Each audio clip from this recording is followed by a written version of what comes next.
Hello, everyone, and welcome to the Builder's Workshop. My name is Nathan, otherwise known as Old Man Builds. We have Gerald here right now. What's going on, Gerald? Gerald is here. Maybe not mentally, but physically, I'm here. There with you in that. Yeah. Hey, I saw your circuit today, man. Awesome job.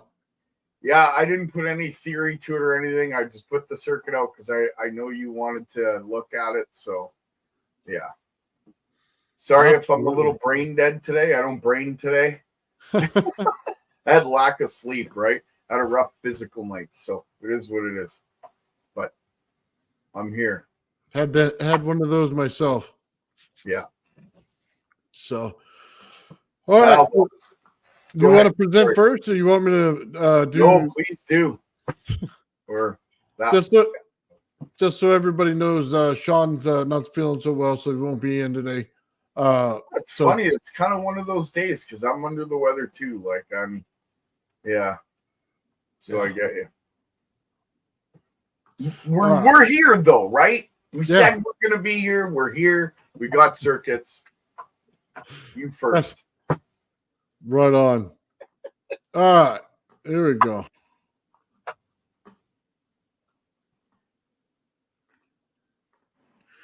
We're going to take a look today at Michael's Joule thief circuit. Again, this is for experimental purposes only.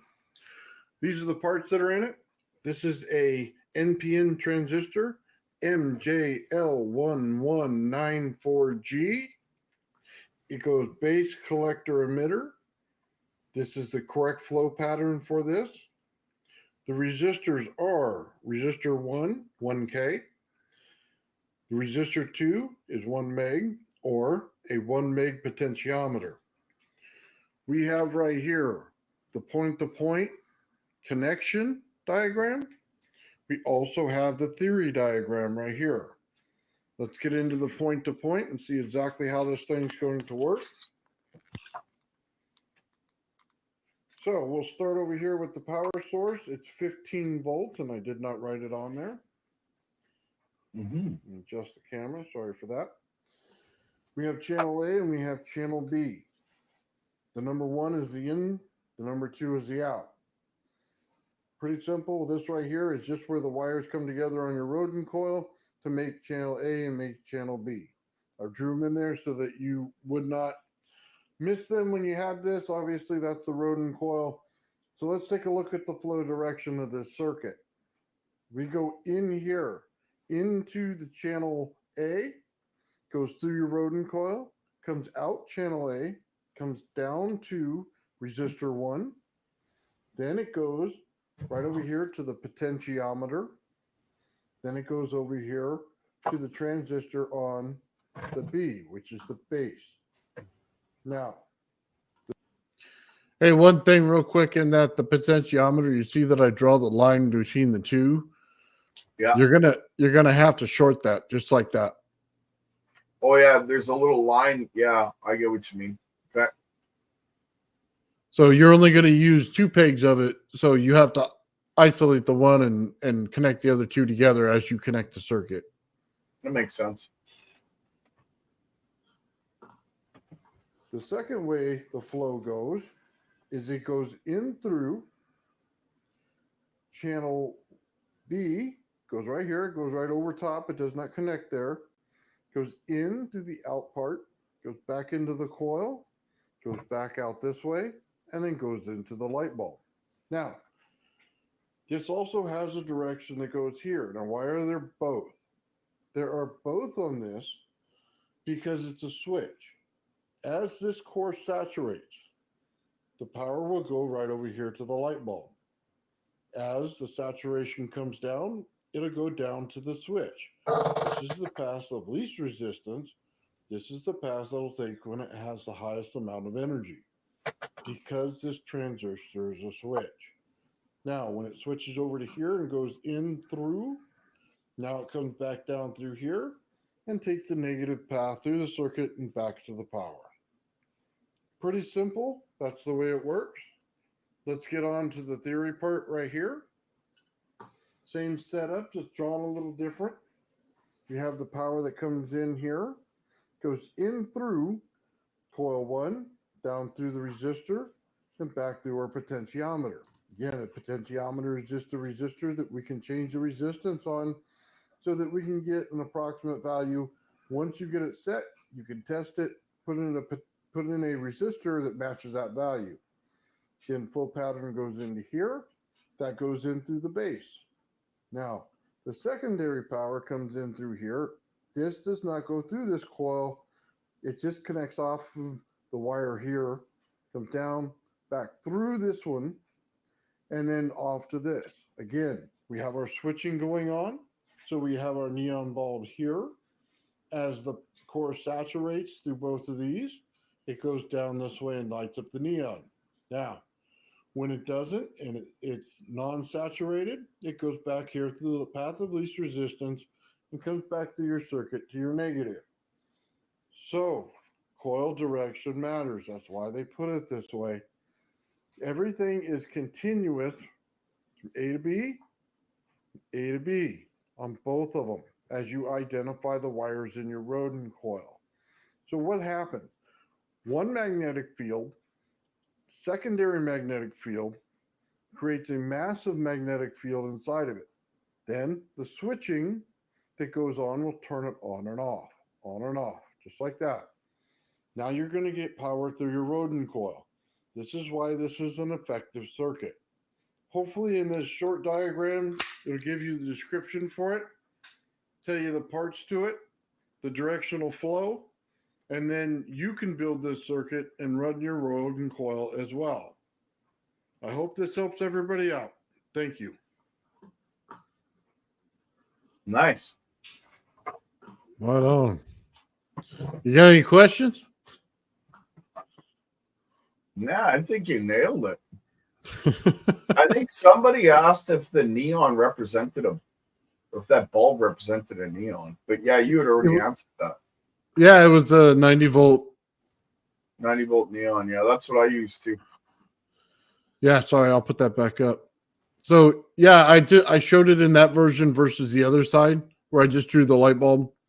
Yeah. So it's the same circuit. Both things are the same circuit. They just draw them in diagram form, you know what I mean, versus how I like to solder them from point to point. Sometimes it helps in the flow direction when you start thinking about it that way. My circuit's totally different than that. Oh, I know that. I looked at it. So I wonder if mine can even classify as a jewel thief, or is it just custom circuit? no, I think it's a custom circuit. And we'll, No, I'm just kidding. Oh, I shouldn't have done that. I looked at dual transistor jewel thieves, and they look nothing like your circuit. So in this Rodin coil, let's see how do I want to say this. If you wanted high voltage output in order to get ozone out of it, remember I was telling you last week, you have to have one that has more power than the other in order to get the positive than negative. And this is why. For the voltage difference? For the voltage difference. Yeah. You see, when one pulse is positive, it has all the power. The other one is losing its pulse, so it's the negative, right? So it has less power. Then you switch it, so it goes back and forth. So what you're playing with right there is you're in that field. So you may be playing in the scalar zone. Most Rodin coils, because they're so close, are going to be connecting in the electrostatic. There you go. That's exactly where it goes. So either electrostatic or they're in plasma. So I think so. I think because of the way it's built and the distances between it, and that the fields are right on top of each other. So that's what I meant by higher and lower power, because the negative will switch sides based on the amount of power going through each side of the coil. So yeah. See, like that circuit's different than mine. I looked at the jewel thief circuit and I tried to sort of map that out when I was doing the circuit that you see today, but I kind of looked at it differently. I see it differently. So anyway, Sorry. Well, I'll pull it up and let's take a look. So shout out Mike Faraday, Terran Earthling. Actually, shout out to everybody. You guys rock in the comment section. There you go. Right on. I gotta stop moving like that. Damn, I got a kink in my neck, eh? Ben, where's the Ben? Ben's hiding on us today, I think. Yeah, he was on a live earlier, or premiere, I think. Sorry, not live. He's backstage now. Okay. Sorry, give me 1 second. I'm gonna share. Yeah, the circuit. Yep. Yeah, I guess it is different than a jewel thief, isn't it? Oh, it's massively different. But how massively? I'm not sure of. Hey, Beth. Hey, what's going on, guys? Sorry I'm late. So in your circuit, Gerald, number one, you have two power sources. So you have two batteries. Yeah, but you can take it from one. Okay. I just don't show that on here because I wanted it to be evident that you can separate everything, right? So go ahead. Now it does look like you have the same exact circuit running to each individual transistor. Yep. Okay. So a little bit of clarification real quick. Where the diode is on the bottom under the neon, that has no connection to the wire to the C that goes straight down, right? To the C. The collector? Talking about the cap bank? It goes straight down through the diode. It looks like this. You didn't hop it over. So I'm just making sure it doesn't have no connection. Oh, there's no connection. I just didn't want it to be messy with a big hop over loop because it's kind of tight in there. You know what I mean? So it goes directly from the C, the collector, all the way down to the cap bank. There's no other connection. Okay. Other than the neon. Okay, go ahead. The other thing was the positive. The red line that comes down on the bottom, we see that it attaches to the diode right there on that line. Yeah. But then one next to it, it's supposed to hop over, right? And then go to the other diode. Yeah, again, I didn't want to make a mess, right? So, like, what I could have done is the right-hand side transistor, that red line that comes from underneath, it's supposed to completely hop over the left-hand side transistor wires. But because of that, I hate that freaking loop that goes over. I really got to do it, though, because it's standard. I'm sorry to everybody out there. Yeah, but it's confusing if you don't. Exactly. That's what I'm gathering now. So I apologize to the audience. There's supposed to be a loop right there that goes over both those lines. They're not attached at all to the left-hand transistor, which is the primary firing circuit. Yeah, because it'll make somebody a short and then they'll complain it never works. Yeah, you're right. I got to fix that on the video, actually. I don't think you can. It is what it is. Just put it in the comments. Yeah, well, that or I'll do a revision video. I'll just fix it. Okay. Right. So here's the question everybody's going to ask. I see the frequency generator. Now, if I'm not mistaken, your frequency generator is basically putting a signal on top of whatever energy is going in there. Actually, the signal is the trigger for the transistor to fire. Okay. So without that, it'll sit there and just lie dead, right? It's not like a jewel thief circuit or like maybe Ben's circuit where you hook it up and it starts automatically firing. It doesn't work that way with this. You need to tune it with the frequency. I use the frequency generator so I can control what frequency goes through this system. Because there's more than one frequency that ends up at the end of the system. So I have to literally control all those parameters. Right. And that's a better way of controlling it, it seems like. But don't get me wrong. If I wanted to tune this to do something very specific, it would just take a specific transistor to attach, like maybe a 2N22 with certain resistors to attach to the primary firing circuit, and that would run all on its own.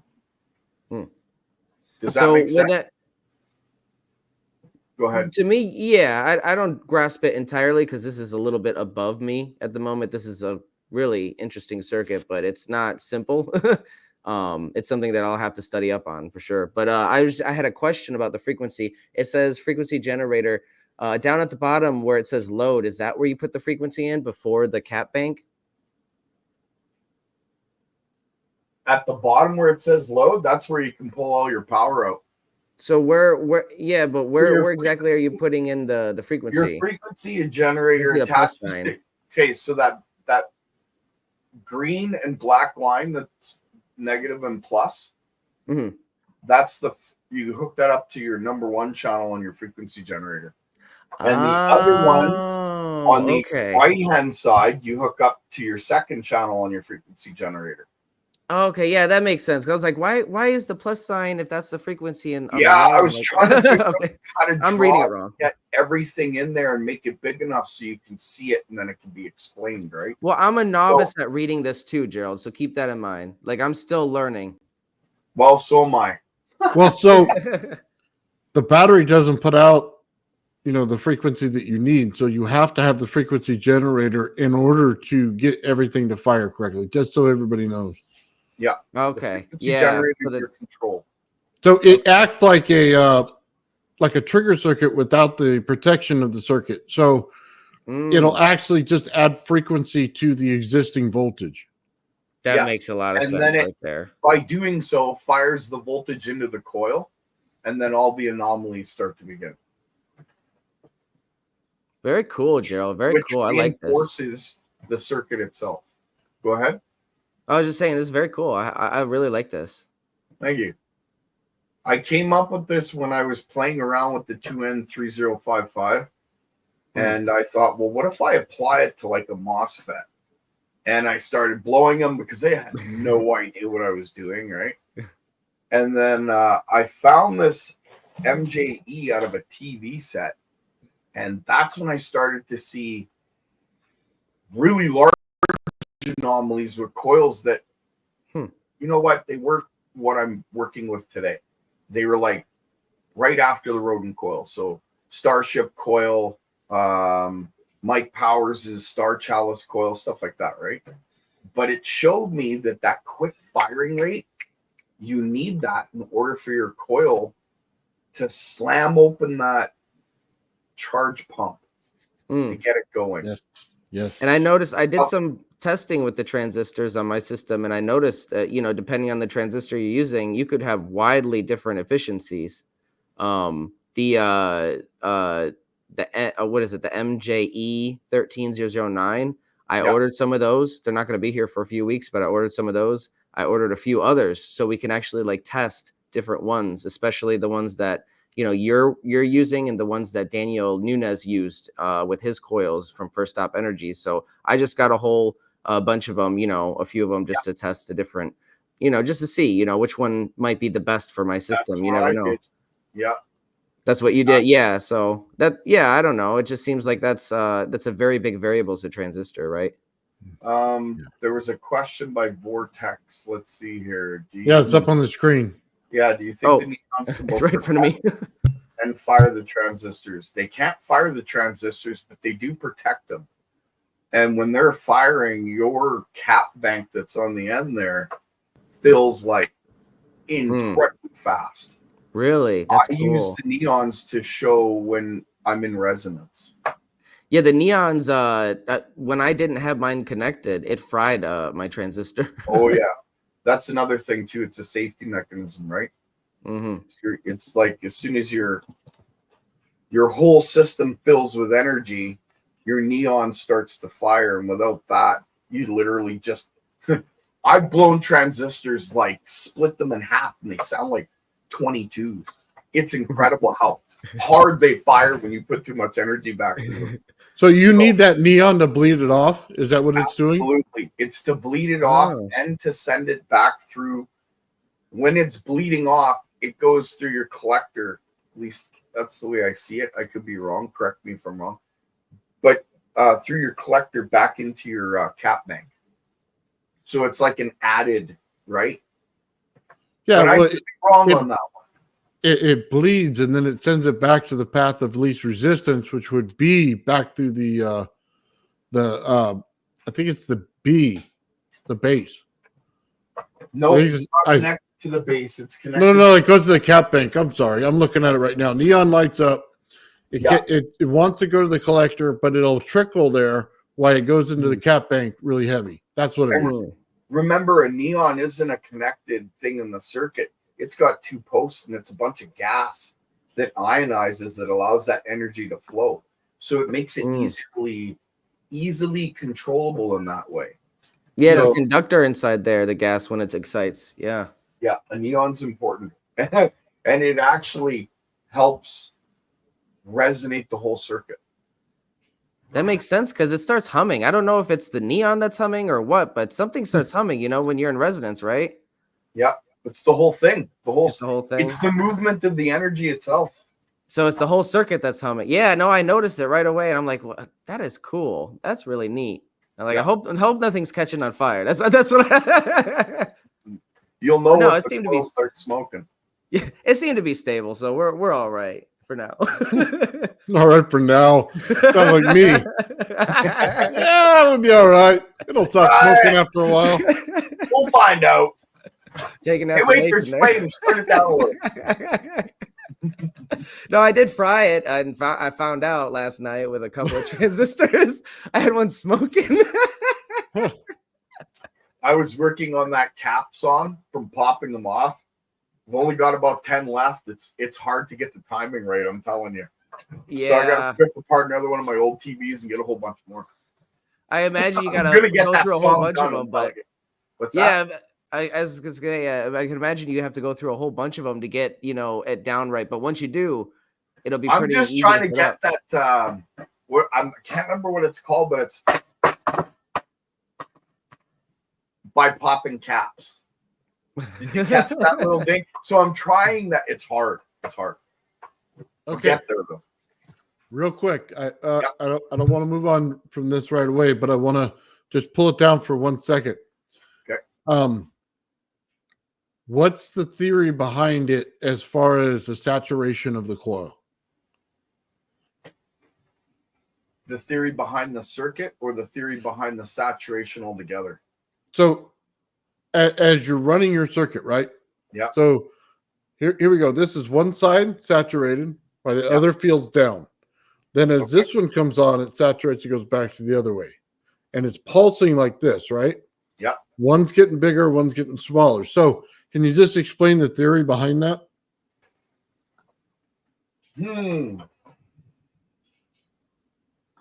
Quickly? No. But can I explain it? Absolutely. When you're firing your primary, you're creating a pinch by the very way that the coil itself is wound. So every time, see, I got to be careful. I'm going to give away a gold nugget right here. So every time your coil goes through one wrap, how do I explain that? Well, just tell me if it's a bifilar coil, how it would work. Okay, well, yeah, it's a bifilar coil. So it is a lot like what you said. When the first primary fires, it spins through the whole coil system, creating a really quick magnetic burst that gets captured into the second one, which is a mirror image of the first, wound 180 degrees out of phase, and it captures it through inductance. And because it's 180 degree out of phase, it grabs all the back EMF, which is the electromotive force in the backwards direction, or some call it, I took my notes down and I'm kind of, so anyway, so you capture that and you can put it in caps, or when that secondary fills up for the first time and it gets into the cap, it's already changed the type of energy that it is. Mhm. And then your primary is pulsing again. And as soon as it pulses, Your secondary releases that cap energy back into its coil, reinforcing just behind the primary. So it's almost like it's pumping and pushing at the same time. Does that make sense? That makes perfect sense. Now, there's a lot more to that mechanism, the very winding itself, how it pinches, and the fact that it literally polarizes the media in it and all around it.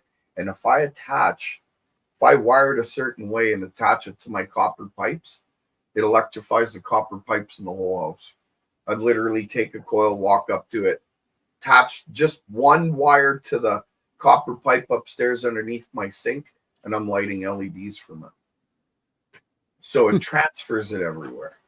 Right. I would imagine it would. Yeah. So just so we understand each other, okay, on this coil thing, I think a lot of people have to understand why is it changing the energy in it? And let me just say it this way. Flyback is built on multiple magnetic fields. So when you have multiple magnetic fields, what it does is it makes the field go big. That uses the amps, so the volts go higher. As soon as it makes a magnetic field, the next one makes a magnetic field, the next one makes a magnetic field. It's the usage of the amps to build the field, then the volts spike because they're all multiplied in that magnetic field because one's over the next, over the next, over the next. It's a resonance cascade. Yes, it's a cascade. Townsend effect almost. Yeah. And it blasts through the entire voltage on it. So the voltage comes out super high and the amps come out in milliamps at the end of it. So have you ever heard of Floyd Sweet? Yeah. Okay, so Floyd Sweet made that magnet that was like incredible, right? What he did is he put high voltage through this. Well, first he heated it up, demagnetized it. Then he put high voltage through it geometrically. And because he had put such a high voltage through it, he had made that magnet into basically almost like a room temperature superconductor, but it would just have to be tickled to pull the power out. So think of the coil like this. In a bar magnet, you have your north and your south. And in between that, they call that the null zone or the depletion region. So what this coil does when it fires the primary, think of 100, well, okay, there's 750 feet on the primary and 750 feet on the secondary. Mm-hmm. So you would roughly get, let's see, out of 1 foot, let me just calculate this in my mind for a second here. Do the wraps.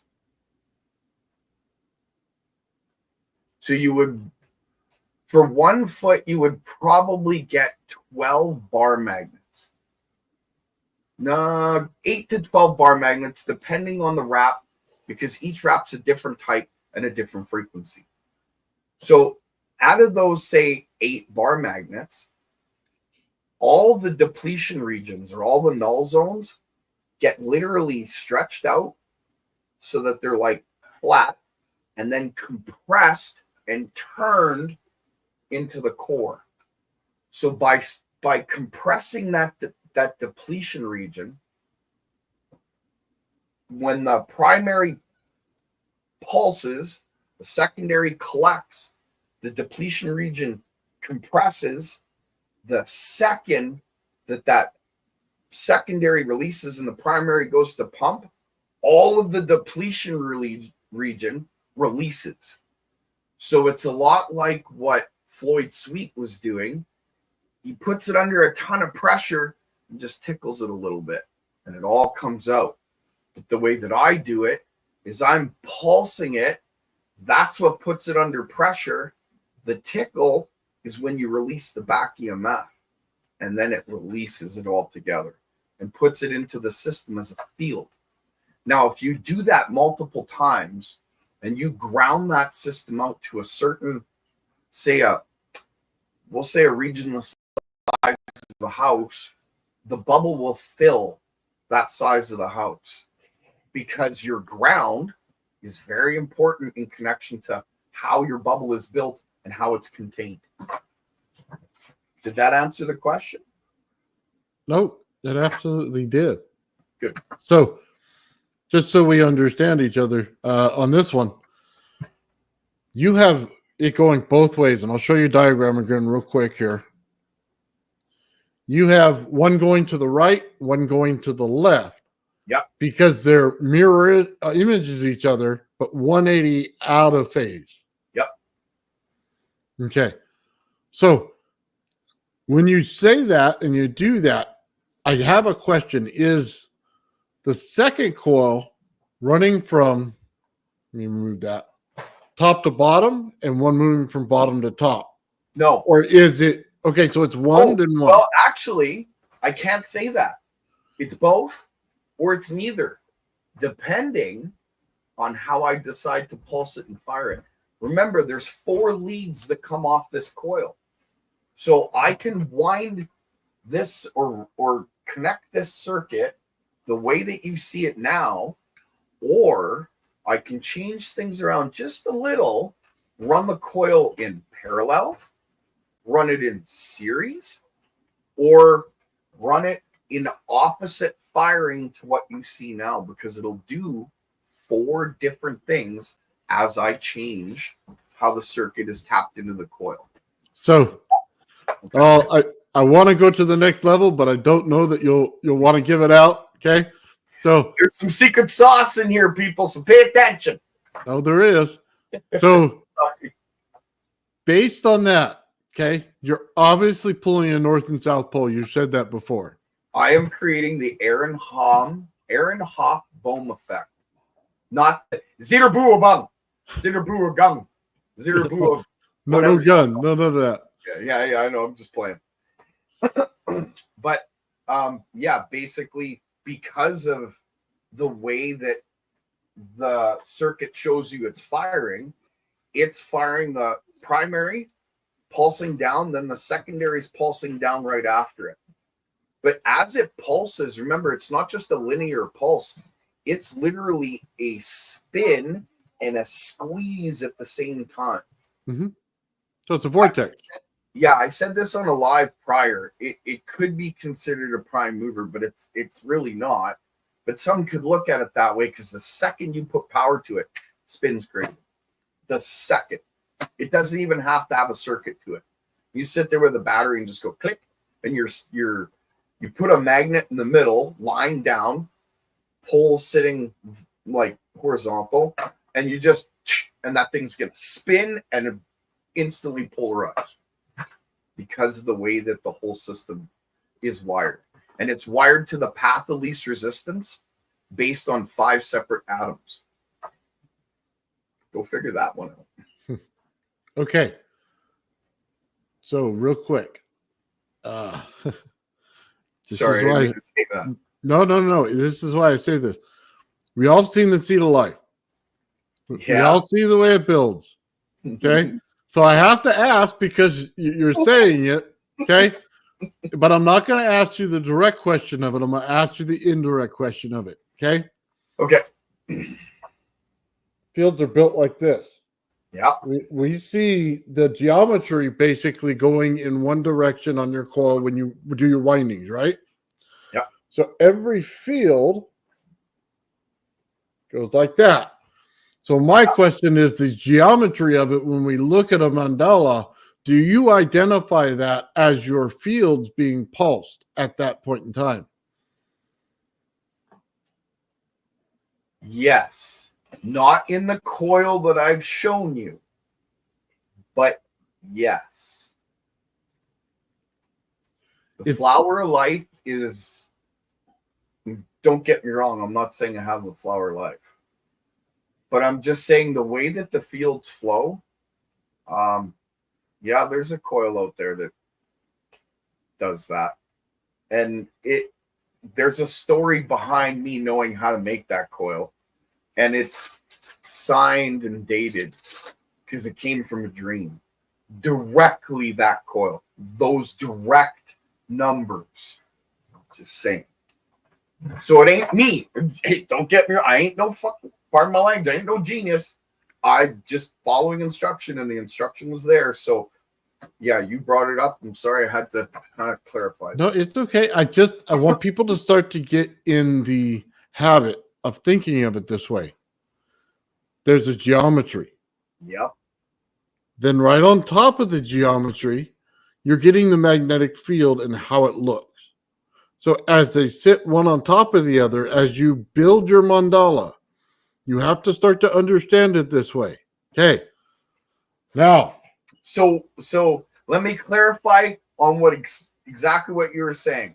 In the temples of old, inscribed on the floors and on the walls and in the chambers, all these flowers, mandalas, were what? They were one-dimensional or two-dimensional pictures of something that was three-dimensional, entering into the fourth dimensional, creating a pathway to the fifth. Just saying. Maybe I'm wrong. oh no. So, all right. Now I got to ask you about another little piece of secret sauce. Okay. And Okay. you can deny answering it if you want. Okay. I just wanted to clarify Go for ahead. Genetic Jabber, I wasn't ignoring you. Yes, charge separation is absolutely achieved.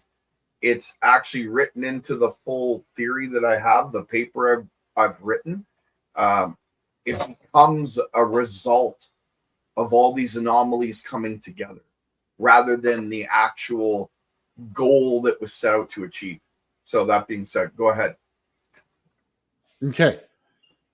So we always talk about the musical instrument inside this. So first, before I even get there, let's go to the, how do I want to say this? You have to put in a particular frequency. And then based on that, you're going to get every kind of musical part. But that's probably not the next part.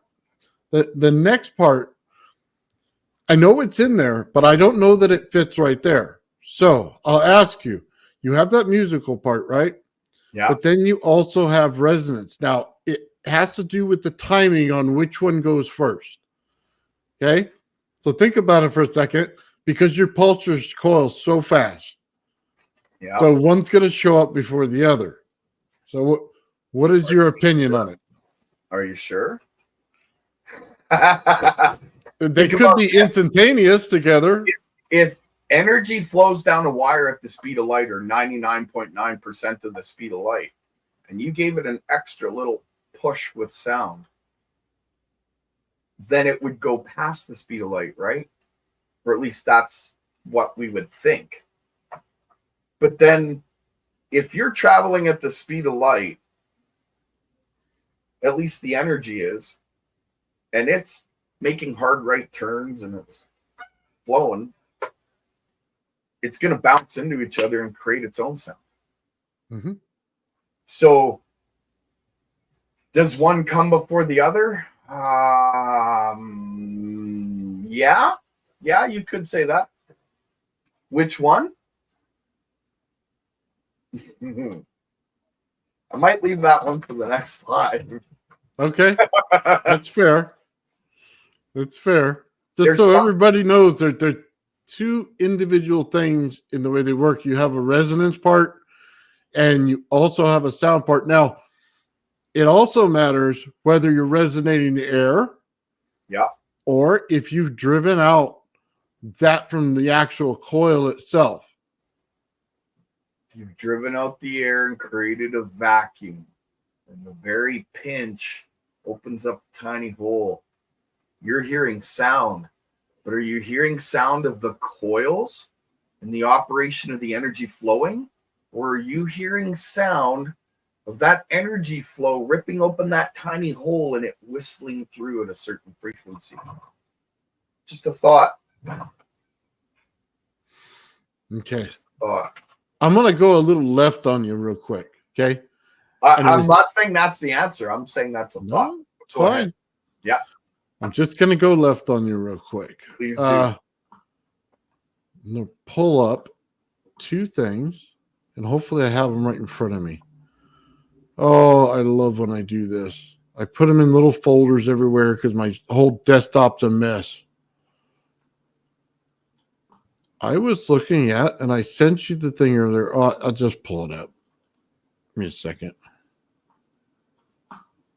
I agree with Genetic Jabber to some degree. Only different wavelengths, no other dimensions. Yeah, but for the sake of argument, a lot of people understand them as different dimensions, and that's why I say that. But you're not wrong. Every dimension is actually a different wavelength through a different frequency and time at that wavelength. If I said that correctly. Reverse that. Anyway, go ahead, Nathan. Like I said, I know brain today. I hope I'm not making any mistakes. Okay, I got it. So 1 second, and I'll put it up there.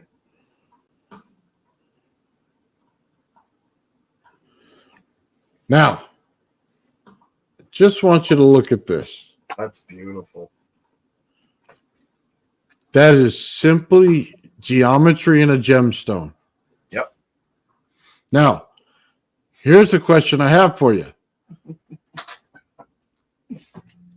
Okay. This goes to something, the experiments I'm doing right now, but I'm not sure how much I want to release about it, but go ahead. Well, we'll try to hit a little bit of it. Okay. We see the seed of life in the center. Mm-hmm. Part of it, yeah. Yeah. And I can probably tell you that that's the magnetic field in there in your pinch and null zone. Now, the geometry of every stone when you cut it matters. Yeah. The internal geometry has 4 different layers in there. Or more. You can see 4 right away. Yeah. So now that we kind of understand each other here, right? We know that we're putting in the geometry. We know that we have a magnetic field in there. This is how this thing is created, just so you understand. Okay. We also know that we had the seed of life in there. Basically, everything that we saw happen there. We also know that there's a directional vortex to it based on where it was found in the world. We can see that by how the depth difference is, and we can see that. All right. So here's the thing. That's such a gorgeous stone. Okay, go ahead. We always want to turn on every single stone that we see because we always look at it like the Ark of the Covenant. On that plate, we see the different stones lighting up. So, based on the geometry of this, if you understood every part that goes into it. Yeah. So, you had mentioned, and I just pulled this so we could talk. Okay. Is my coil in the Ark of the Covenant? If I wanted to make a coil to go into the Ark of the Covenant, it would be multiple geometries, and I would only turn on the layers that I wanted in order to make the frequency, sound, and everything else I wanted to turn on each gemstone that I wanted. Because resonance works based on it has to be the same in order to resonate the same, in order to give you the same result. However, the frequency itself may change a little bit. And I just mean that in the pulse rate that it is, not so much in the overall resonance frequency. Yeah, yeah. I get what you mean. But the coil wouldn't go under it. It would go on top of it between the 2 angels' wings on the mercy seat itself. You see, I know exactly. Sorry, go ahead. I know I kind of went quiet there. I know exactly what. Let's just say I theorize that by putting the right geometry of the right flow of energy between the 2 wings on the mercy seat, which is the Ark of the Covenant, you would activate that energy and you would see it full blown right before your very eyes. Okay. So I'm going to sit here and try to change your mind for 1 second. Okay. Okay. I would say it's inside of it, and that it would be okay. That it would be a spark above it or a scalar field. And hold on, let me tell you why. if you actually take sound itself with the horns, sound traps energy in between each sound wave. So in between each sound wave, you'll trap the energy. So the energy will move with the sound wave. Yeah. So if you had a bunch of horns and you blew the horns, then it would capture the field that's coming out between the wings and push it. Yeah. And what happens when you push sound? It comes out like this, right? Just like dropping a pebble in the water and watching the waves come out. Same way. But it has to be in 3 dimensions, though, because it vortexes out when it does that. So it elongates just like the horn.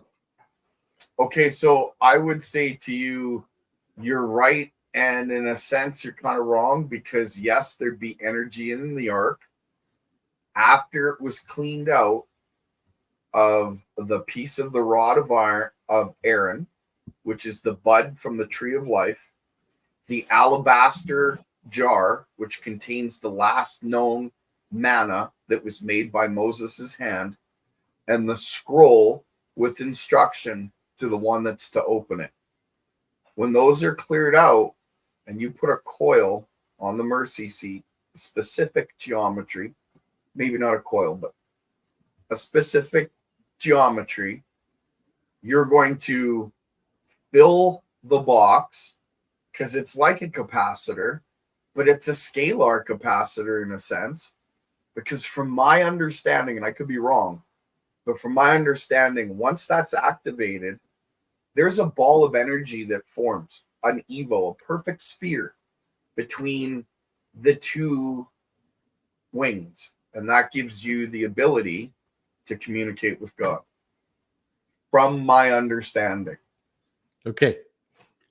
So a scalar field, and then I'll go back to the other part.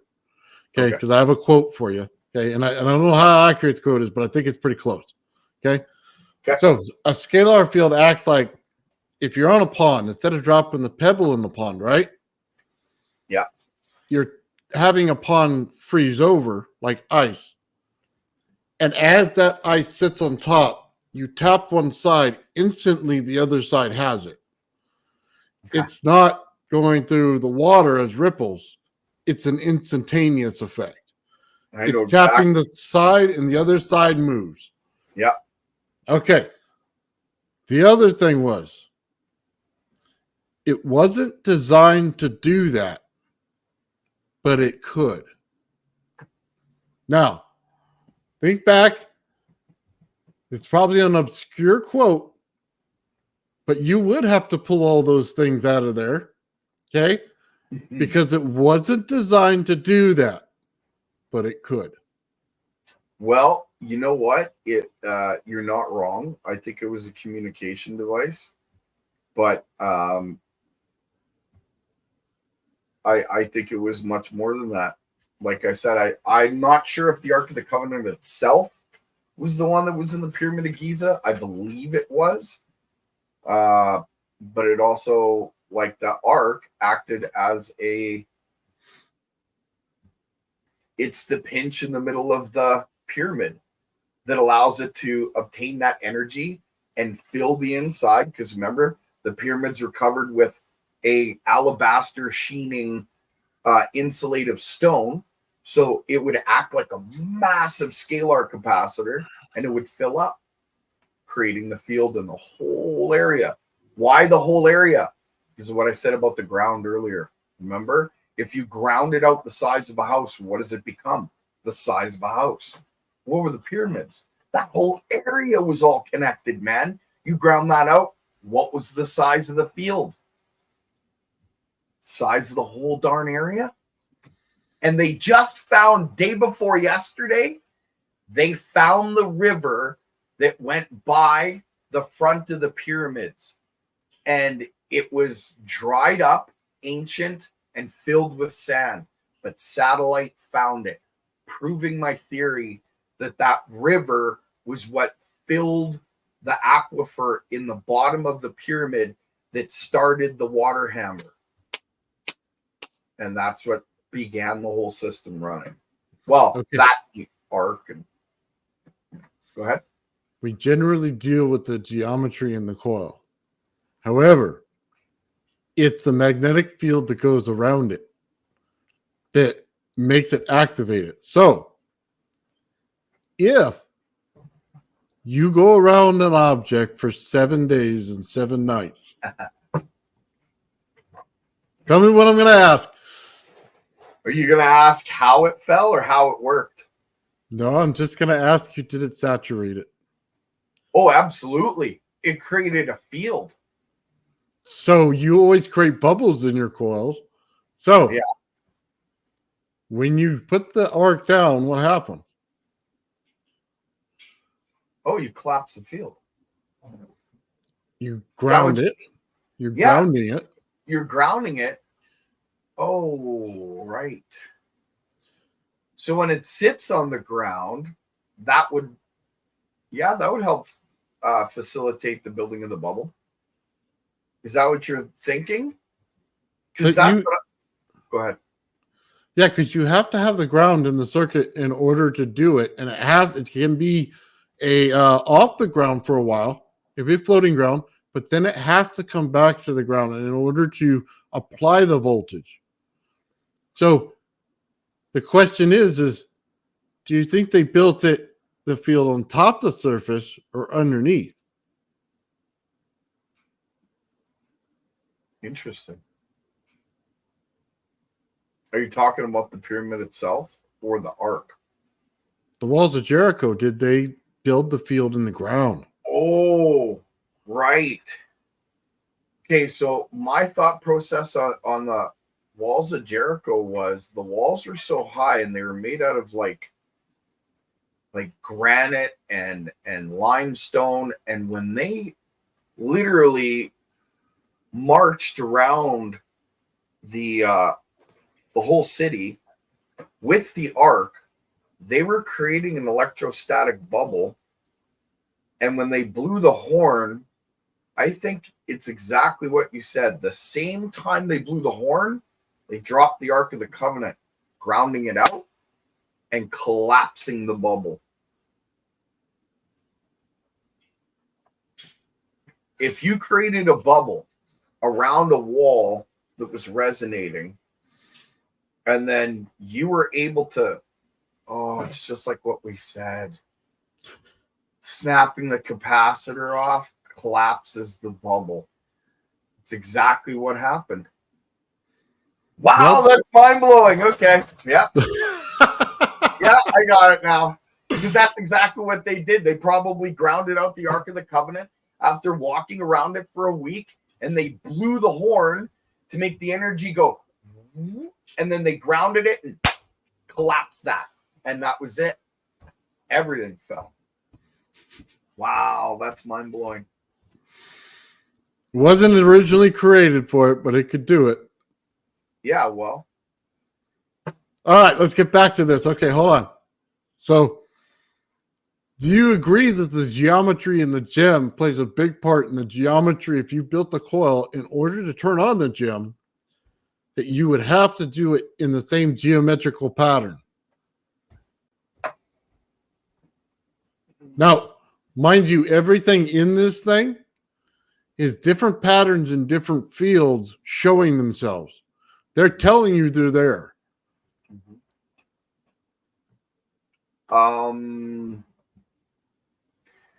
Not the same pattern, but the same frequency that creates the same pattern. Okay. Well, and it would have to be in a confined space, like say the open core of a coil, and you would only get the size of your depletion region, your null zone. That's all you would get in a size of a stone. Like if you were to say, hypothetically, if you could grow a stone, in my mind, the only way you could do it would be in that depletion region.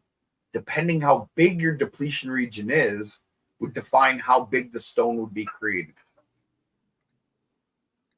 okay. That makes sense? Okay. Yeah, we do know, and if I'm wrong on the ones, you could tell me. Okay. 5-sided, okay, geometry, hexagon, I think it is. Is that, am I right? Like this? The hexagon is 6. 5 side would be like a pentagon, I think. Okay. No. Yeah.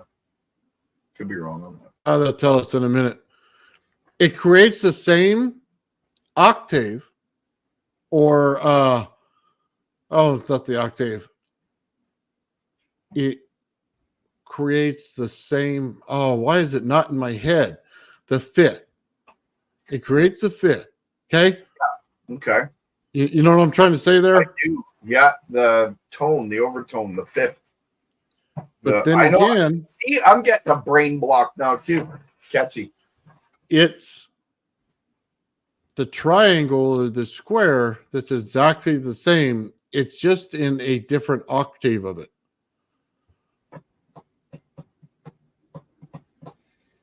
Oh, I see where your head's going with that. Yeah, you could think of it that way. It's interesting how the harmonics work and which one you have to know you're in. Yeah, you do.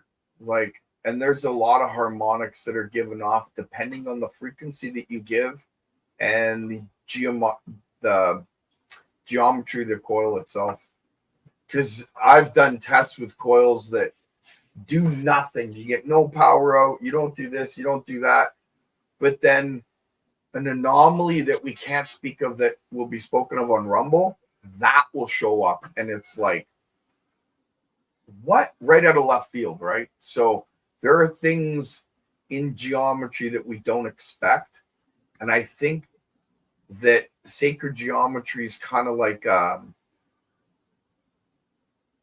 it's like a code. It's a code to things that we're not understanding of today. A technology that's so far beyond us. It was done thousands of years ago. Now we have to rediscover it all. It's written in the fabric of reality, you know? It's written into the inscriptions of temples, scriptures, yeah. You know, of churches and you name it. It's out there. Anything ancient, it's usually inscribed into. So I don't know if that answered your question or not, Nathan. Yeah, I think we're pretty much as far as I want to take that side of it. Yeah, there's a lot more to it. And I want to add, there's some of that in my theory, but I kind of stayed away from it because once you get how these coils work and you understand the theory I put out, you'll see it plain as day. One goes, you can't have one without the other. These mandalas are literally, they're energy patterns, the flow of energy patterns that they understood thousands of years ago. It's exactly what it was. Appreciate it. I don't think so, but I appreciate it. Maybe a legend in my own mind, right? I'm kidding. I used to be conceited. Now I'm just better than everybody else. No. Gerald. Just joking. I love to joke. Okay, that's just me. So, all right. So I was just gonna say, Ben. I have enormous respect for Gerald. He's always been like an amazing presenter and always able to help me out in understanding things. So, in that respect, you are legendary. Hey, all right, Ben. What do you want? No, I'm just kidding, buddy. Hey. I really wanna zig a zig. Okay, I didn't expect that one. You got me. Damn, you got me on that one. There you go. Oh man. So yeah, because the next the next 3 parts in that line go directly into the other stuff. So and it really, you can't separate them. And I'd love to try, but you can't. Yeah. I'm gonna do, like I said, a 2-part thing. Maybe 3. No, it's gonna be a 2-part series on the theory. I've already got the theory done. I'm putting together the end of the layman's term sort of thing now. And then I started working on the Rumble video. Not quite there yet. because there's a lot to it. Like the subject we can't talk about, it's a different book. It's a black book. That's how much. There's a lot of detail. There's a lot of things that can, we'll say, possibly theoretically help. Okay. But that's a whole other, we'll get into that later. Just so you know, later in life, Gerald's going to time travel. He's going to write the Egyptian Book of Death. he's That's awesome. He's literally going to write all of it. You'll see me in those old pictures. I'll be behind somebody with my, be like this, right? He's like, you see that part at the end? That's an inside joke. Yeah. There you go. Oh, man. That's so funny. Anyway, yeah, that's just so interesting. So, guys, just so we understand, there's a lot of features to this coil. I always find it interesting, so I got to give Gerald a little bit on each time we go around and throw different things in there because we can't talk directly about certain parts. So, you love busting my chops over here. That's right, I do. That's it. Yeah, you know what? I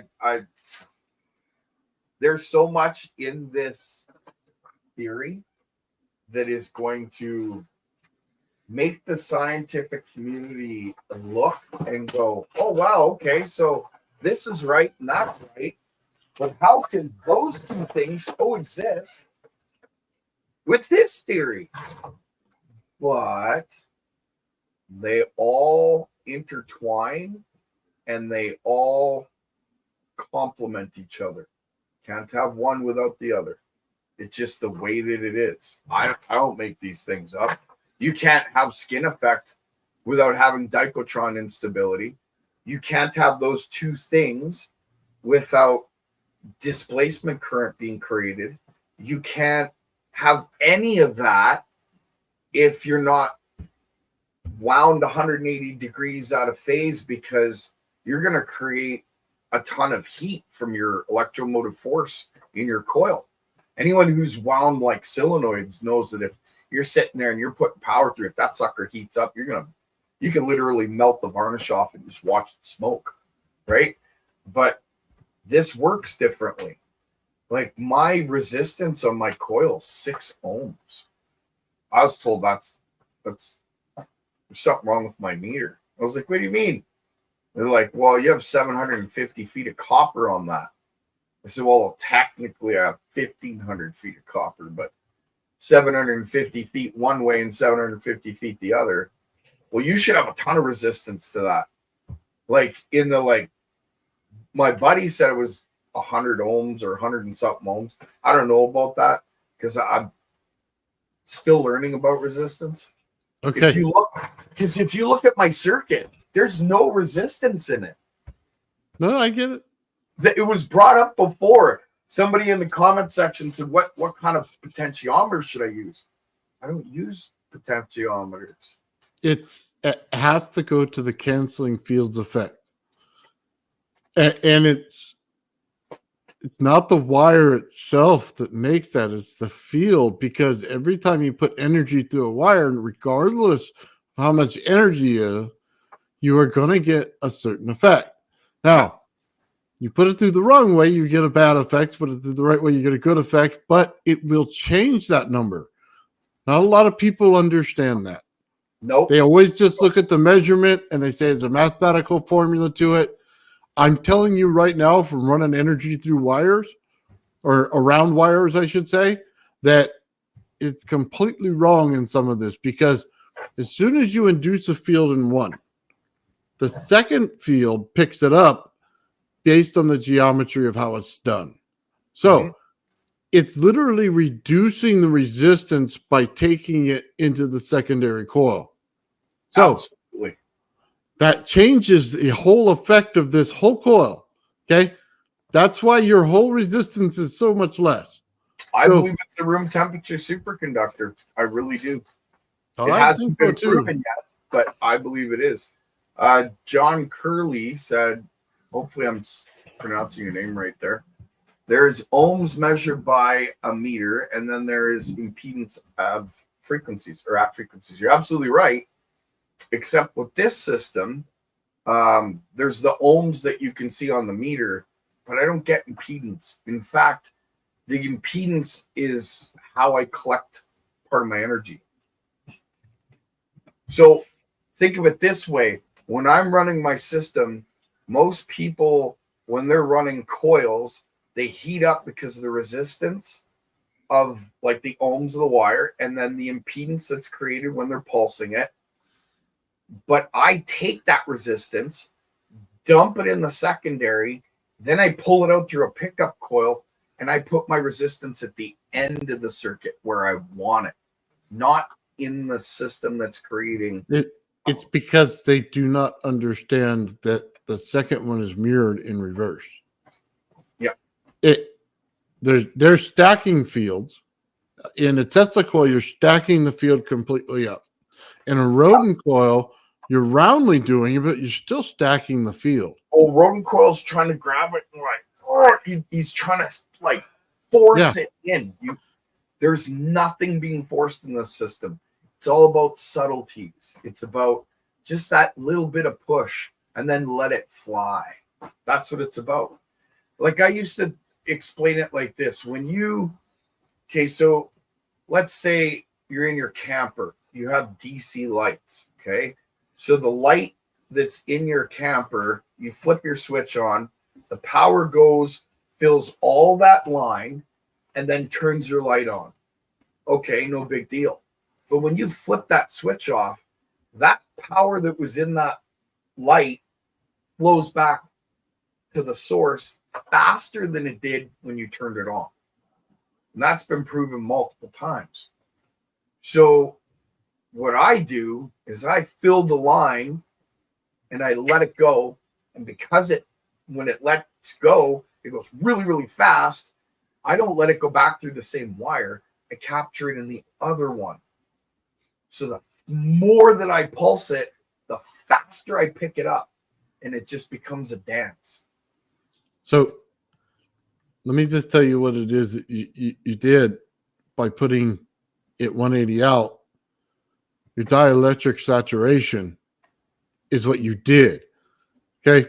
So I would imagine the other coil, you would have energy on it as soon as you put a meter on it. Now, if you don't understand Steinmetz, you wouldn't understand this. Between the two coils that he has here, there's another coil in the middle. So as these two are on, this is dielectrically saturated in the center. It's pulling energy out of it. So it's pulling the impedance right out.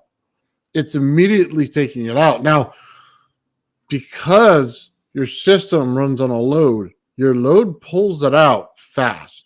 It immediately pulls it out. I just figured out how to show how it polarizes all the medium. You're right. It does immediately pull it out. While you were talking, I thought about this. When I put my pickup coil in the center, I run it to a full wave bridge rectifier, right? But I don't have to. I've actually run it to my LED bank directly and it lights the LED bank. But if I flip the polarity just in the two wires, it won't run it. So that means it's polarized. Am I correct? Mm-hmm. From my understanding, that's what it would mean. I'm going to do that experiment and show it. Okay. So Okay, go ahead. I want to tell people this because they don't understand something. In physics, they talk about mechanical energy, okay? And they also talk about fluids and liquids, right? And compare them to energy. I'm going to tell you right now, so we all understand this. They are not the same thing. And they are not comparable, okay? If I stop energy in a coil, it has a bleed off. If I stop energy in the hose, it'll explode, okay? It doesn't bleed off. I can't get any of it to come out of there until it explodes, okay? Yeah. In energy, it's different. It'll have a bleed out effect, and they call it hysteresis. So you cannot compare the two. They don't work. Now, that also goes for the motion of things. So when we talk about spinning stuff in vortexes and other things like that, it's going to change your understanding of this because you're trying to apply it to a rope moving. I'm telling you it's not working like that at all. Yeah, not at all. Not in any way. So you have to get your comparisons right because everybody likes to talk about water and water building up in a pipe and that's how energy works. Well, I'm sorry, it doesn't. It just doesn't. So you have to understand field effects in order to understand how this works. But I'll tell you how I see the electron. Everybody sees it as a ball. You know what I see it as? Simply see it like this. Okay. Like a fuzzy cloud. It just builds on that wire. Okay. Now, the electron could be a hole, but it's around the wire. When it's in your coil, it looks just like this. That's it. In the wire, remember, it just goes like this. So what does that mean? It basically means one side is charged more than the other. So that's simply your electron. There's a positive and negative. I never told you that. Yeah, well, I knew it. Yeah, good pickup. Yeah, I play with high voltage. Let me just tell you something about high voltage. It doesn't lie to you. No, it does. It doesn't tell you the wrong way to go. It always tells you the right way to go. If it's vortexing towards the center, okay, when you're spinning something, it's telling you where it's going. Yeah. Therefore, it's up to you to understand why. Now, so that's why I don't like negative and positive charge. I like fields, which one's stronger than the other, because based on that, it flips. So when you tell me I want to move a can and I got a piece of PVC pipe and I'm going to rub the PVC pipe with a rag, I'm going to take it and it's going to push against the can. What did I just do? I took the maximum amount of the energy and put it on one side, the minimum amount on the other, and now they're polar opposite. That's about all I did. I changed the charge field. Yeah. See, I don't have to have a bunch of little balls on top of the field that I created. The field itself is charged. So when I say AC goes around, okay, and it just picks up where the charge is on the actual wire. The top of the wire is charged, bottom of the wire is charged, and it picks it up as it goes around. So that's all AC's doing. Can you push a magnet around with a charged field? Doesn't have to be magnetic. I kind of wonder about that. I use eddy current to do it. I've done that one. Okay. Well, see, I only ask because you know the big coil that I show there in epoxy. Oh, there's a way of wiring it, and when you connect it to the cap bank at the end of the circuit, I can pick the coil up, and I believe it's this. Well, it just depends how I wire it, but I have two big neodymium magnets. They're 2.5 inches in diameter, but they're only about a 1/4 inch thick. So I have two of them put together. So it's like a 1/2 inch thick, 2.5 inches in diameter. And I put that on my desk, and I could take the coil and just literally maybe 1/2 foot, almost a foot from the desk, push the magnet around and make it flip and make it move and stuff, just by holding the coil. But it's at high frequency, and from my understanding, there's no magnetic field at that point. Okay. So I wonder if it's charged. If you wind a coil, okay? Yeah. And I take high voltage to the outside, right? Before I get to the plasma state, okay, it's already induced the field. It's already saturated the winding. Okay. Now I can pull it right towards and put it in the right state without moving anything. Yeah. It's because of the charge. The charge pulls it. Oh, yeah. And I have it on film doing it. Yeah. See, you know what? I haven't got any of that stuff on film because playing with high voltage in these coils, they need low voltage. They need low voltage. Yeah, absolutely. High voltage is bad for them. It's subtlety, right? It allows you to, it actually, it's really weird. No, I tell you what, no, let me stop you right there. It's the dielectric that you got to understand.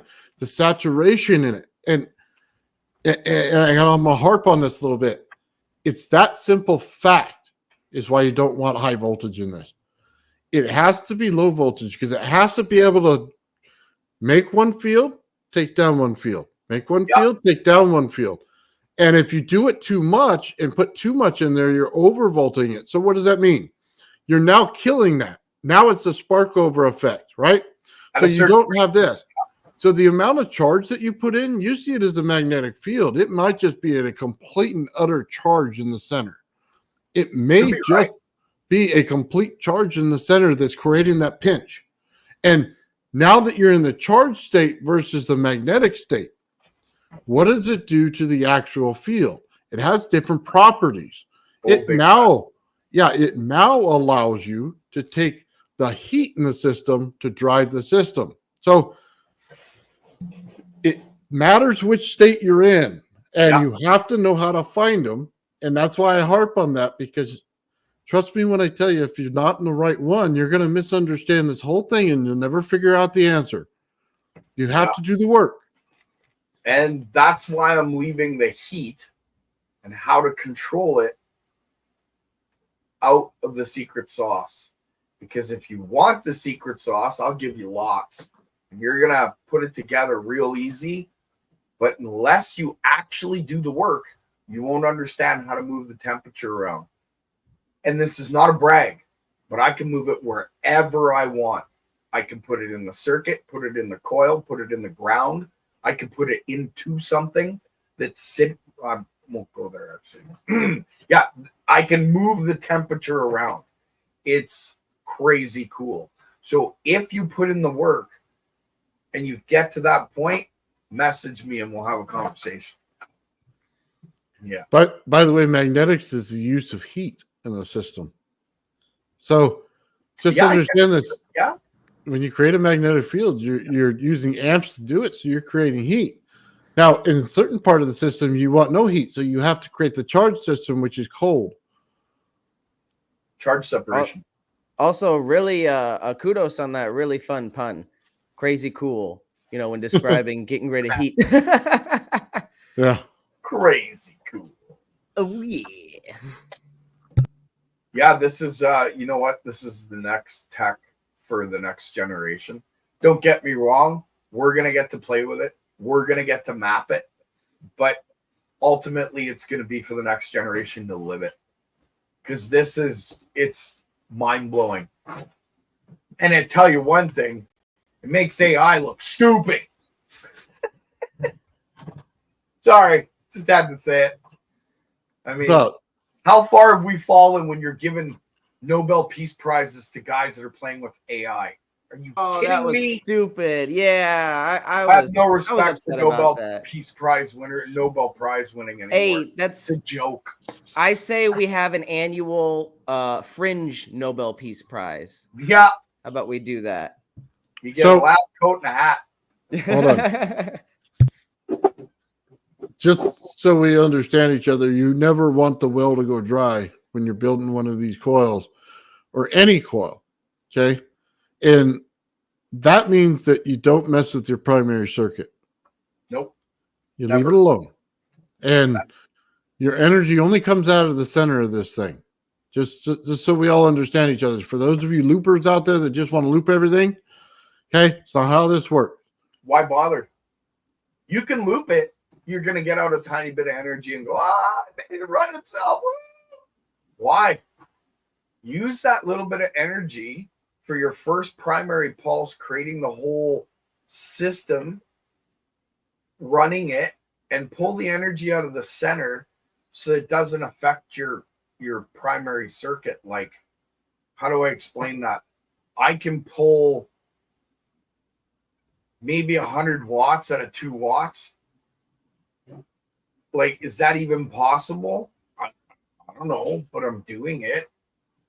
Why? Because I'm creating that I'm using my power to power the primary circuit, and I'm bleeding off the secondary circuit. And that's enough to run the load and never cost me a thing. Why would you loop it to get that extra 15 watts? Because of entropy, it's going to fight against itself. You don't want that. You're creating a charge pump. When you loop it, the pump is going to stall out. Yeah. So what's the point, right? I don't care about the whole self-oscillating thing. You've got it. It's free. You know what? It's free anyway. How could it not be? If I'm using 10 watts to get 100 watts, and I get the 100 watts every hour for 10 hours solid, I have 1,000 watts, but I only used 100 watts to get it. What's free? Oh, but you didn't loop it. Yeah, loop your forehead, okay? Because that's not how these systems work. That's why free energy's never been found. Because everybody goes right away. You got to loop it. You got to loop it. And then you're getting it all for free. Why don't you do the math? If you can literally create the effects of the system at a very low wattage and get higher rates of watts out, why would you cancel out the beginning? I don't know. Maybe I'm not explaining that right. I'm sorry. Go ahead. I'm off. I get it just fine. Yeah. It has to go to, let's put it this way. If I told you that I had a Stargate, just like the TV show, right?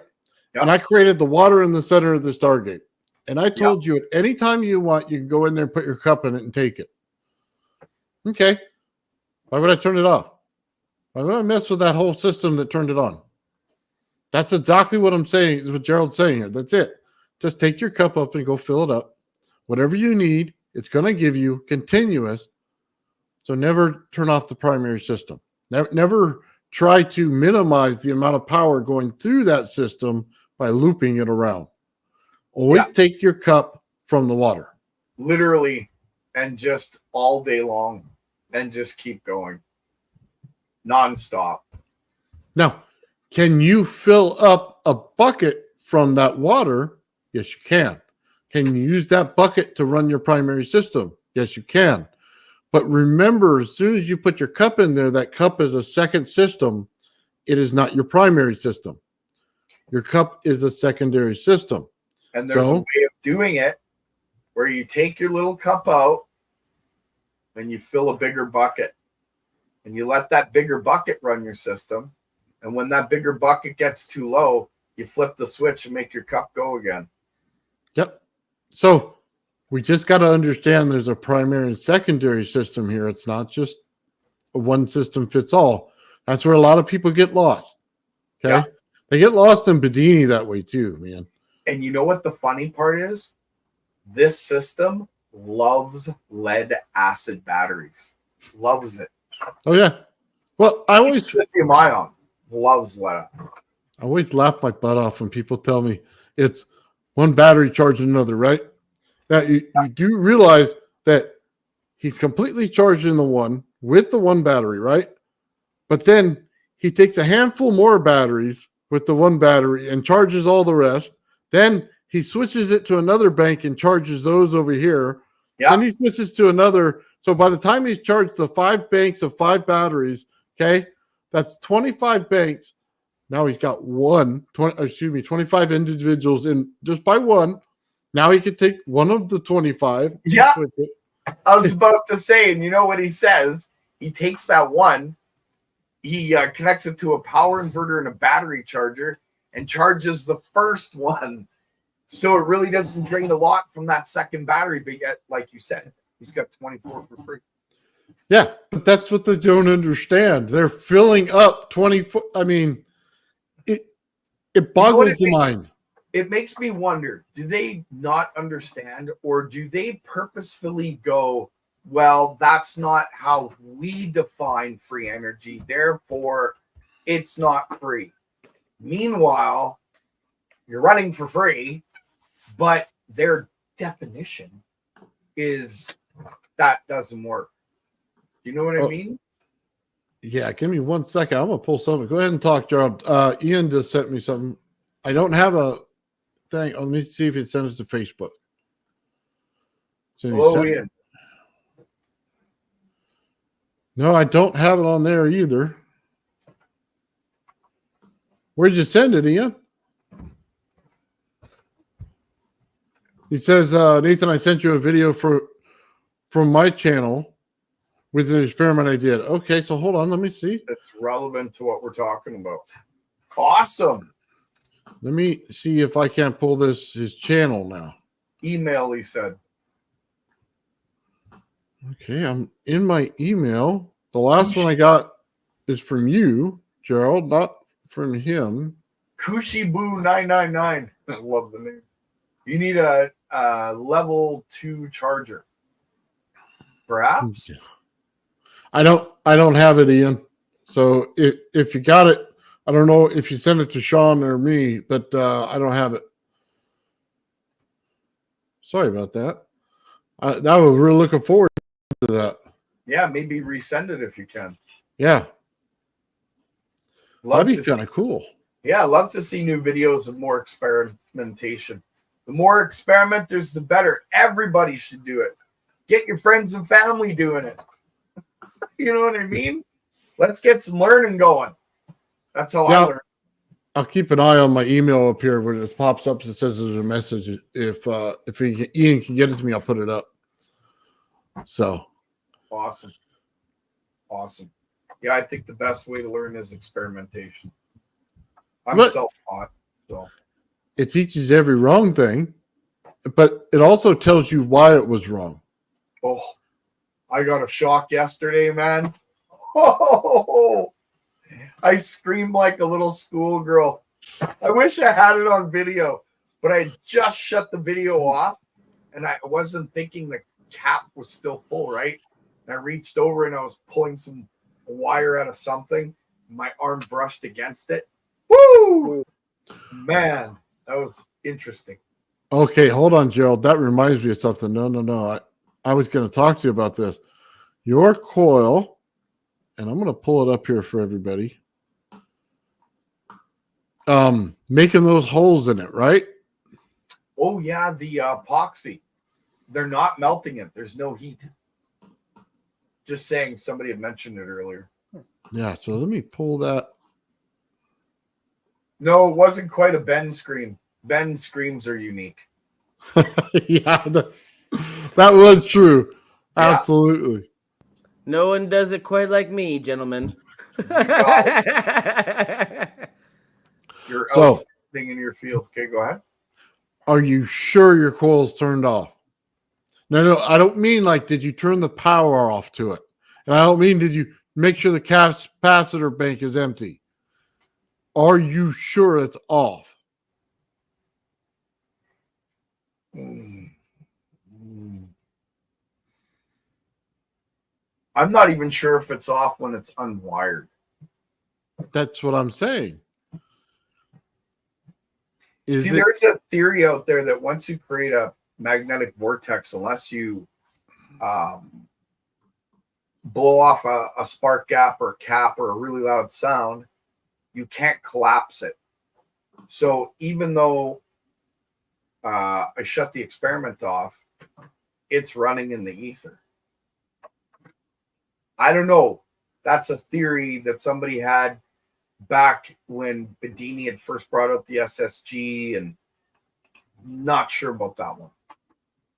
Just saying. Okay, I think I got the spot right there. What I find ironic about this, and I don't know how I can see it. Okay. Oh, yeah. It's swirling. Why is it swirling? It looks like it's drilling, eh? Yeah.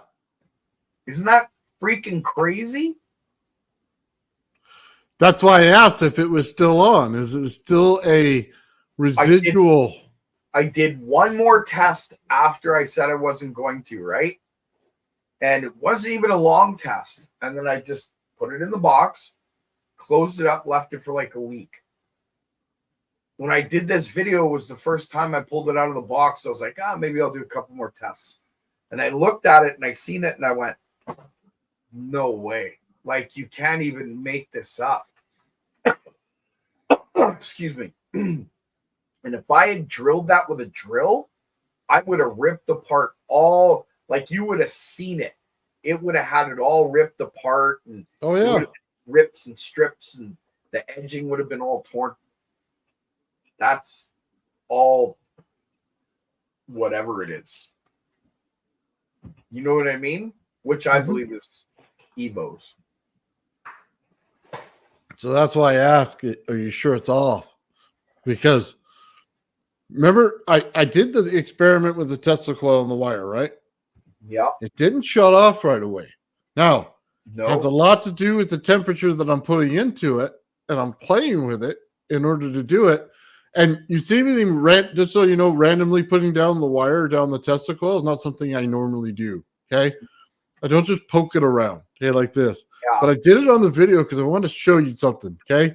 Now, I don't know how many people caught it, but when I put it all the way down, there's no pull in from the energy. When I put it up a little bit, I can get a pull in at one point, and it'll make a secondary point. Yep. Okay. Now, just understand, I'm playing with the heat. Every time I move it, I'm playing with how cold it gets and how hot it gets, and it's just moving the heat in a column up and down. Yeah. Go ahead. It's just I'm priming a circuit. So I don't have anything grounded right now. So I can't say it's from the ground. I can't say it's from a capacitor. I can't say it's from anything else. The other wires are just sitting there. Okay, I literally pull out the wire from it and put it right in front of the camera and go, here it is. There's the waggy wire. Okay. And nobody brought it up. Nobody said anything about it.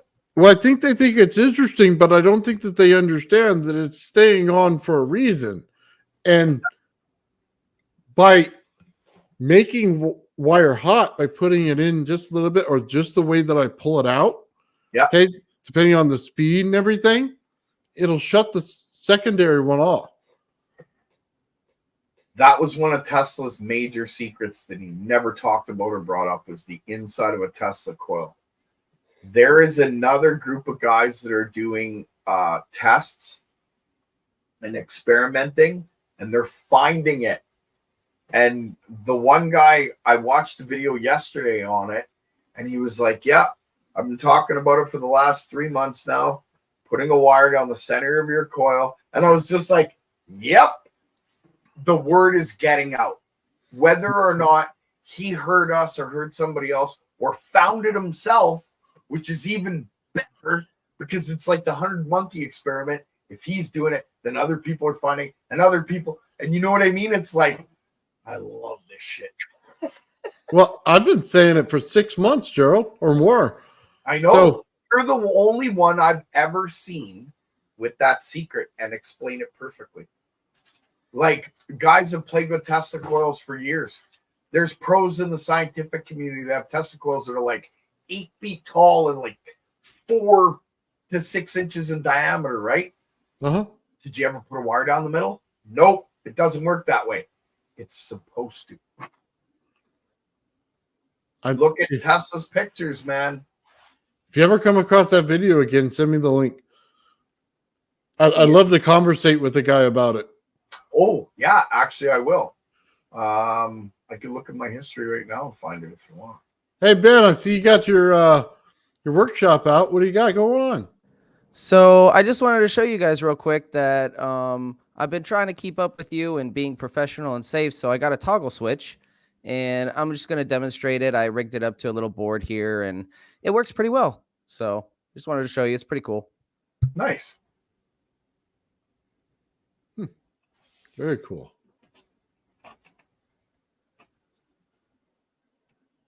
Yeah, if the guy doesn't have any music, Gerald, we could show the video and, you know what I mean, talk about it.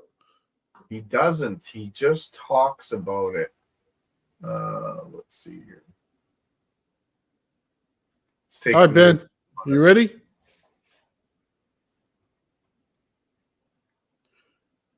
Oh, nice. Look at that. Hey, Ben, you forgot to tell us you're arming the system before you turned it on. That thing's awesome. Look, he's got the cap to it. Look, hold on. Arming the system now. Oh, nice. I bet you that's the same switch I bought. Is that a carbon fiber cap? It looks like it. It definitely glows, the LED. Yeah, the lights at the end of the top, those things are beautiful. They're 12 volts. That's awesome. It lights up bright and everything.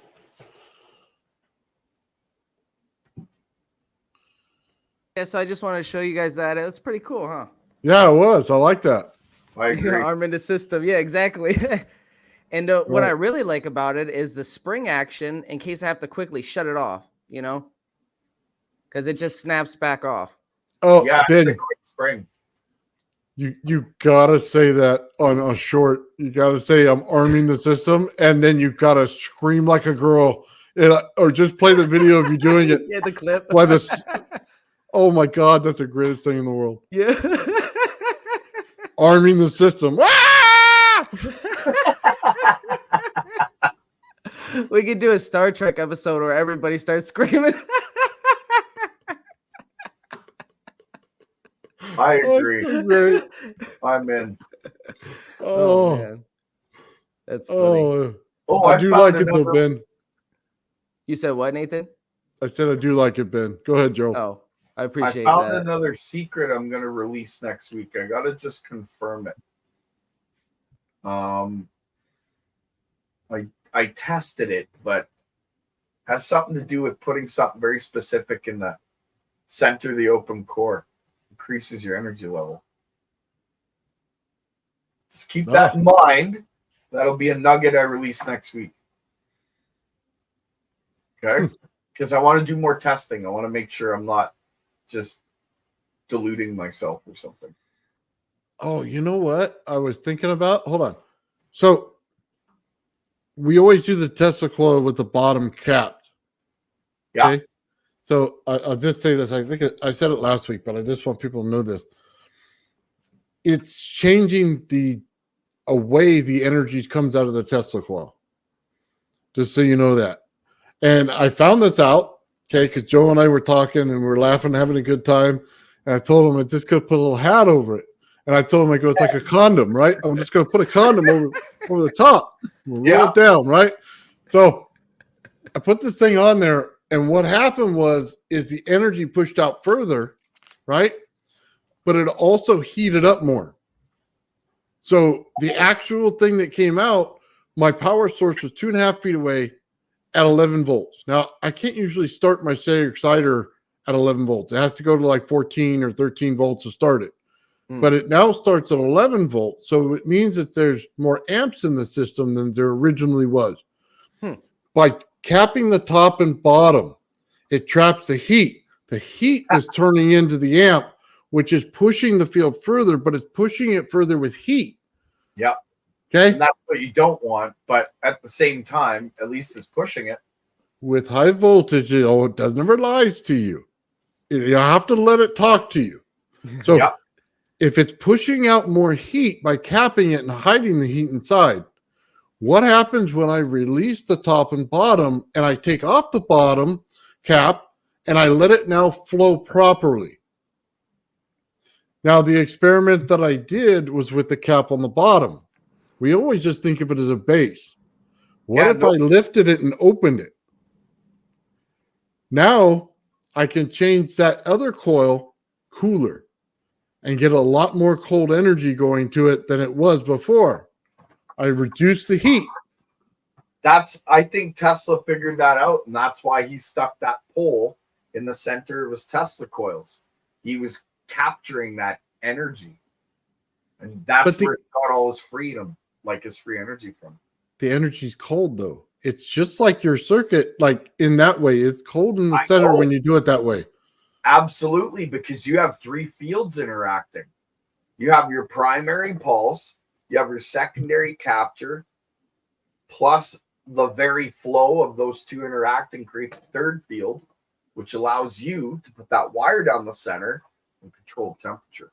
Now, check this out. The circuit itself runs cooler. And let me just tell you why, okay?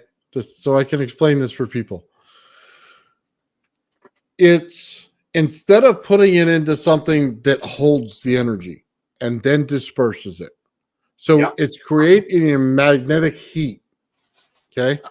It's the best way to say it is what the Tesla coil is doing. That's why it's going radiant energy. Now, you'll see the secondary wire itself light up. How do I get that wire to shut off and stop doing that, but still have the same amount of energy? Well, I have to create a pull from it. We all know what the negative on the DC circuit is. It's a pull. However, in a Slayer exciter, the negative will actually go to the secondary coil because it's a forced oscillation. Now, here's the genius part. The ground itself puts a pull on it. It is your vacuum. It sucks out that energy. So as it's sucking it out, it's not allowing the heat to draw out like this. Like, remember I told you. So now what is it doing? It's now pulling it to the center and sucking it out. It's like a big Slurpee straw. Okay, so I'll say this. That's your point of entropy. That's the point where the universe is trying to create balance where there is no balance. It doesn't like it. That's what allows you to control heat. That's why I say I capture my entropy. I use it all day long. I love entropy. I want it. Bring me some more. Right? That's what it's about. You got it. You got it. But now I understand Gerald's time dilation. It's the next evolution of where I'm going, but it's right there. Now, the difference is I don't have a bunch of wire running all over my walls in order to create this thing, or piping like you do in your basement. You know what I mean? Yeah, I do. So I have to capture it in a different way. So if I bought a giant cage and put it in my garage, then I can use it instead of a Faraday cage. I could use it as my grounding, and then pull all of it and keep it in that bubble. Yeah. Or you could create a shell that would fit around your Tesla coil in an egg-like form, leave both your ends of the Tesla coil open, and make sure that the metal that you're pushing that heat to has a piezoelectric crystal on it for absorbing it, and turn that into an energy form, as well as the way that you're pulling energy. You put a wire through the center and you're pulling that energy out, filling capacitors that could literally help. Me and you should talk. I got an idea about something. Oh, you know what? I got That's an idea something new to Utron. Yeah, if I'm pulling out all that energy into the ground, whatever's on that ground's charging up. So yeah, but you're pulling so your ground point where you put that wire in the center coil, that's your point of entropy, right? So if you're pulling the energy out from that and you put it into the skin of your ship, what's that going to do considering the heart is oscillating? Do you get what I mean? Yeah. It may change the point of entropy depending, okay, because it's double grounded. There may end up being two because I changed the locality of the secondary, okay, with distance. So, because you never want the Tesla coil to make it seem like it's turning on anything on the gravity flyer. So you have to keep a good distance away. Okay, so I'm not going to comment on that because, like I said, I'm going to let Nugget out next week. Okay. But think about what you're saying right now. Yeah, I know what I'm saying. So you get it then when it comes to your secondary ground and your... I know what I'm doing. I've been doing it for a while and you don't ever see it, but until it shows you it's there. And I don't mean to do that as a prick. I think everybody should give you a round of applause. Really do. Yeah, I think you got it. You know what you're talking about. I'll say that with confidence. I remember the last time I was double grounded. What did you do, Ben? No. What didn't I do, Gerald?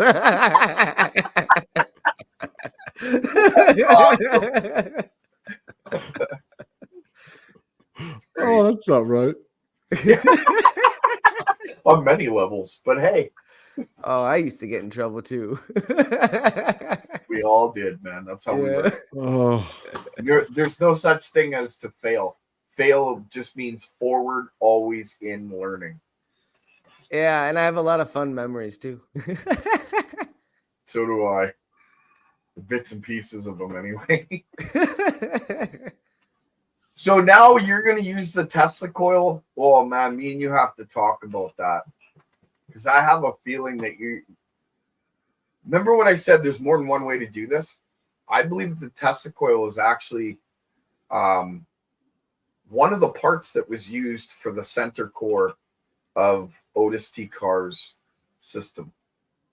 I think it was the center chamber. Remind me what Otis T. Carr was again? He created supposedly created a UFO that flew. Witnessed, documented. Go ahead. Sorry. No, it is the center of his ship. Okay, it's also the center of T.T. Brown's. Okay. The Tesla coil? Yeah, but there's a caveat to that. Again, his is, I don't say it. There's capacitance, but he's using a lot of charge in there, a ton of charge, without it sparking over anything, so it stays in the charged state. I don't think anybody understands how those capacitors are built, but I understand it because I could build one. So it's interesting. It stays in the charged state. Even in fiction, you look at the TARDIS. That centerpiece in the TARDIS looks like some kind of Tesla coil. You know what I mean? Yeah, but it's wound differently. Yeah. That's why we always like to have Shawn talk about the geometries with Shawn in the Tesla coil. There's a reason for that. That thing was it was coned. Yeah, that's right. It was cone shaped. So it changes the understanding of what he was trying to do, what part he was trying to create inside. Huh. There's this guy who was on YouTube back in 2008. I think he's still on YouTube. His name is Bashar. And he created this cone type of coil that apparently helps him travel and communicate with whatever. But it was coned, and then there was another cone that was inverted that came down, and the way that it inverted on each other was really cool. Like two inverted pyramids almost. Okay, hold on. It's too good, man. Let's just understand this. Remember the guy with the two magnets and it came down to the little ball? Yeah. Yeah. But when the field came out, it looked like this. Oh, yeah. Yeah, like a spade almost. I see where you're going with that. Or a heart. When Carr put it together, he intentionally built it that way to create that. So remember when Shawn talks about how his field grows around his Tesla coil? Yeah. Now you should start to see it. It's constantly, just like the laser in the top of your coil when you shoot it down and it spreads. Okay, that makes a lot of sense. Intentionally. Oh, wait a second now. Now, if you think about that and you correlate that with the pyramids, what if those were the gravity generators that were talked about that were on the ship in the Philadelphia experiment? Because the gravity generators were the ones that had to get shut down, but the power supply wasn't in the same place as the generators. My understanding. At least the story that was told anyway. I don't know. But that makes me wonder. That makes me really wonder about that. Because that's why. Go ahead. I was just going to say that's why geometry is the best answer for everything we're doing, not algebra. Algebra is an equal. Geometry is an expansion.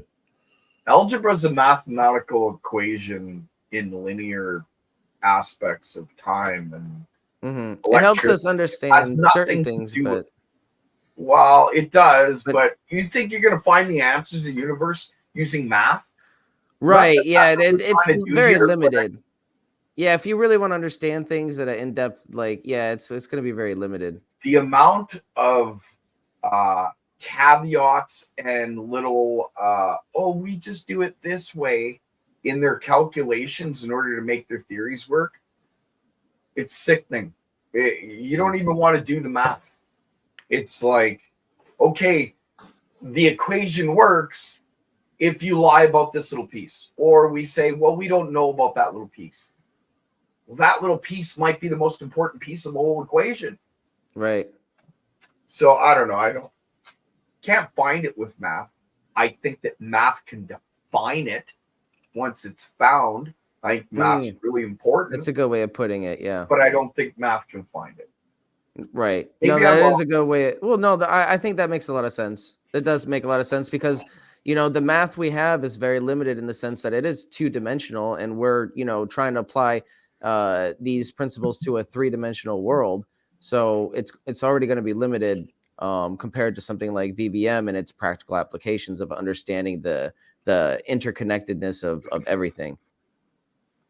But it's more than that. It's you have to go back to Pythagoras and go back to the geometry then. Right. Not the additional stuff that they keep adding. Get rid of that. Go back to the basics. Go back to the roots. Yeah, I got to know your roots. Exactly, Nathan. I like that. Well, it makes a difference in how the calculations come out because you're not saying you're adding another law. Right, you're not right. changing the understanding of that law. You're just going back to the original of how he told you to do it. Fundamentals, right. And if he's telling you how to do it based on anything that had to do with the pyramid or anything like that, or even if he knew or he smelled the fart of the guy that knew, then that would change, right? It would mean he was on the right track and the guy had magical farts. Fairy dust farts. Might also have those. You can smell it at a certain threshold. The pressure differential in the room is killing me. You can smell it. That's funny. Oh my god, dude! I get myself into trouble here. No, but that's cool, Joe. Now we have that circuit. Now we can work on things because between the circuit we did earlier, Ben, which was Michael's, and then Gerald gave his circuit. Now everybody kind of has a good way to go with either coil system that they try to build. Go ahead, Gerald. So I should have patented my circuit and made millions. Is that what you're telling me over here? No, it's not the same circuit that everybody else has. But I would have patented anyway. Joe Legacy was asking. He wanted the pulse, 2 transistors, and he was looking for the best way to do that without adding 4 or 5 other transistors to it. Yeah, this is the way. Because like I use a function generator for fine pulsing. I haven't quite figured out that little miniature function generator yet. So I still use that, but I like fine tuning is difficult. Maybe you know more about them than I do. It's not as clean of a signal as your function. So, as your big one. If you wanted to roll that out into like a mobile platform, what would you recommend to replace that function generator? Like just a simple circuit wise. The only thing I thought of was what we're working with now. Nathan and I are just talking about that miniature function generator, but it's not as clean. Like, and you can only go so high, and you know, it's the parameters on it are kind of lanky. You know what I mean? Interesting. Yeah. That's. Well, I mean, it's something that I was, you know, it was a roadblock for me too. That's all I was going to say. I do have a circuit that runs this as a pulse, so you don't need a function generator. But controlling the pulse, takes a little bit of fine tuning. I'll release that in the future. Not right away, but I'll release that in the future. Yeah. So hear that, ladies and gentlemen, coming soon, another Gerald drop. Right on. Oh, I like it better when you draw it on the board. Well, without the you know what. So, but as long as I draw it, if I draw it by myself, I'm okay, right? But when there's people around, I guess I just got to show. Don't say that, Gerald, because you showed me one you were proud of and had on your board before. I never looked at it that way till you pointed it out. And I was like, He was showing you his dual coil system, huh? Oh yeah, Yeah. had They the were big doing- coils in there. yeah, Oh. yeah, that was bad. I still No, have but that. what I'm saying is I like the fact that we can go over it together and look at it together and talk about it. Yeah, yeah. That way you understand, and it's easily explainable. So Oh. I Yeah, do he have just a laid it monster- all out there for everybody to see. Yeah, you're not But wrong. no, yeah, working with the people who design the circuits, like working with them is best, because you designed it, how it works best, because you've been through the trial and error, and you can tell us, oh, I've done this and it doesn't work, or like this is why maybe this is malfunctioning or not working correctly. So you're a plethora of knowledge. Anybody who makes a circuit, like I recommend that it, like Shanjax, he was supposed to come on the other day, but unfortunately, scheduling. But it really helps out. It really does. Yeah, that's good. I'm no I wasn't a circuit guy before Bedini, and then he got me thinking, and I seen his energy flow. So it's like, well, if I take a piece of this and a piece of that and put it together, just like the way the coils kind of work, right? It's a piece of this and a piece of that. Right. Yeah. It's just like a team, man. Like no one man can win the Super Bowl, right? But him and his team can. And it's just like the way the coil works. One thing can't make it work. Two things can't make it work. But all those little things put together that stack on top of each other and create a constructive interference, that's what makes it work. It's a team. It's a team effort. I do have a question for you, and you don't have to answer. Okay.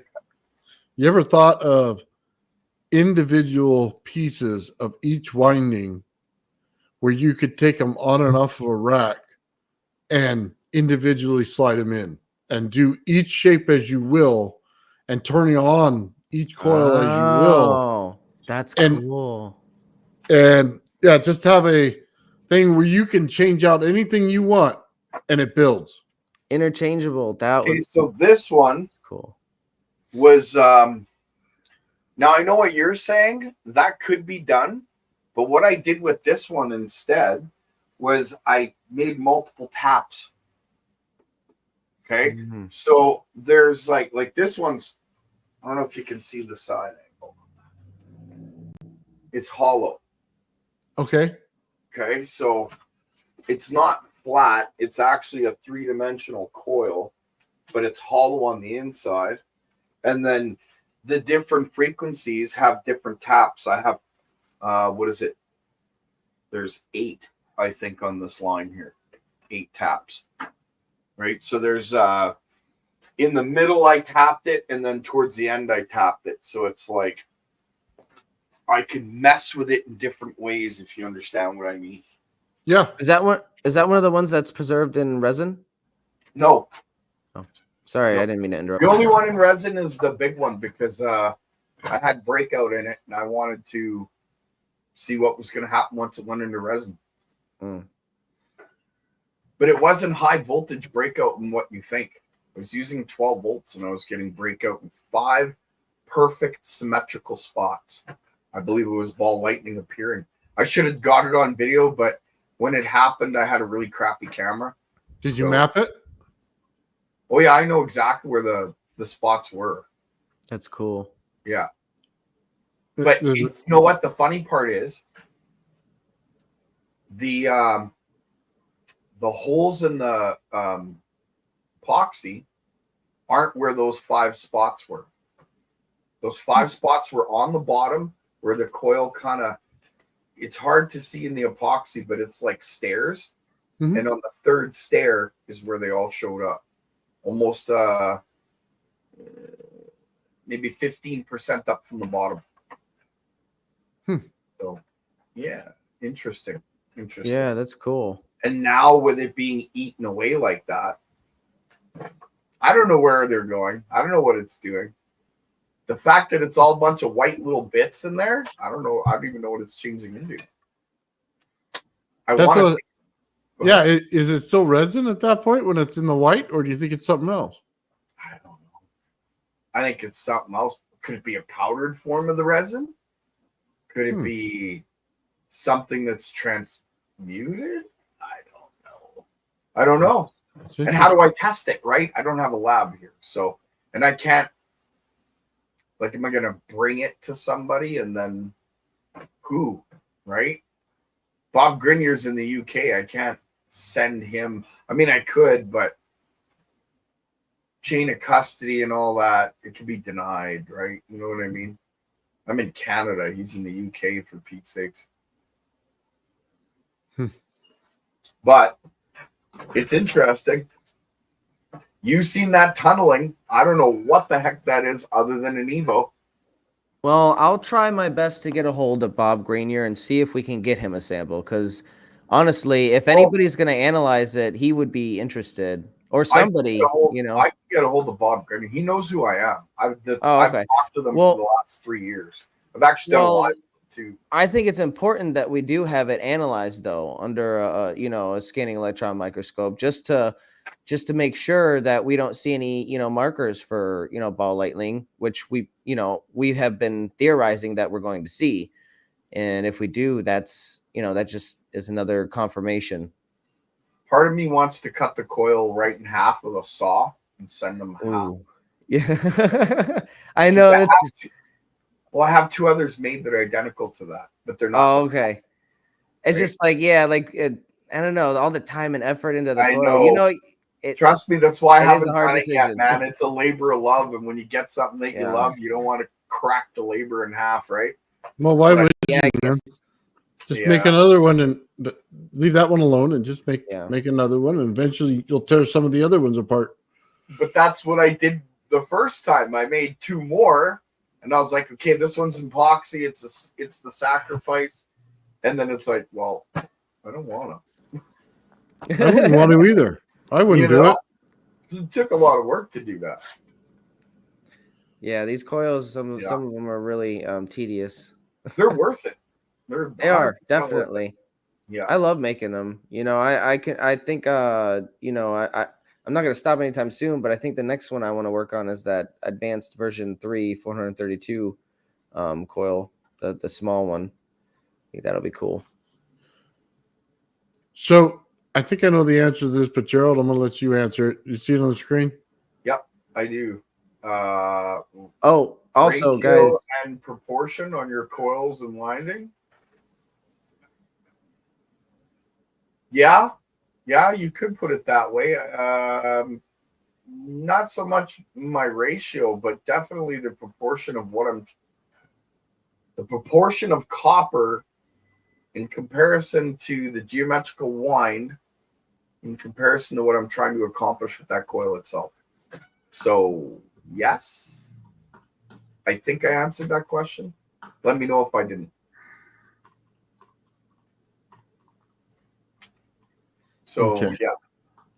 Sorry, I'm trying to pull something. You put something in the chat, so I have to pull up the chat on this channel. I can't do it through StreamYard. I know you can't. Yeah, you can't look at it, and if the link's there and you go to click on it, it just shows it in the front. I went through that once before. I still don't see it. I don't know what's going on. I don't see it in there. The video from Shawn's channel? Yeah. Huh. Nothing. He said I sent you. Here it is. I sent a link in the chat, and he said he sent me an email. I'm not getting anything. Maybe he's being watched. Yeah, there's no link in the chat. Not even on the StreamYard. I used to have that issue with Jeremiah a lot. I wouldn't get emails, or he'd get my emails 2 days late. I actually had it happen with you a few times. I get your emails like 2 days late now. So it's... Yeah, I sent you a couple of emails over the last couple of days, Gerald, and you didn't respond to any of them. I assume you didn't get them either. No. Oh, I did get your email today. I haven't responded, but I got a couple of your emails today. Oh, okay. Yeah. So they might still be delayed, though. That's interesting. Got them today.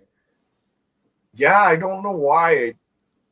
Well, I do, but I mean, I can surmise why. You know what I mean?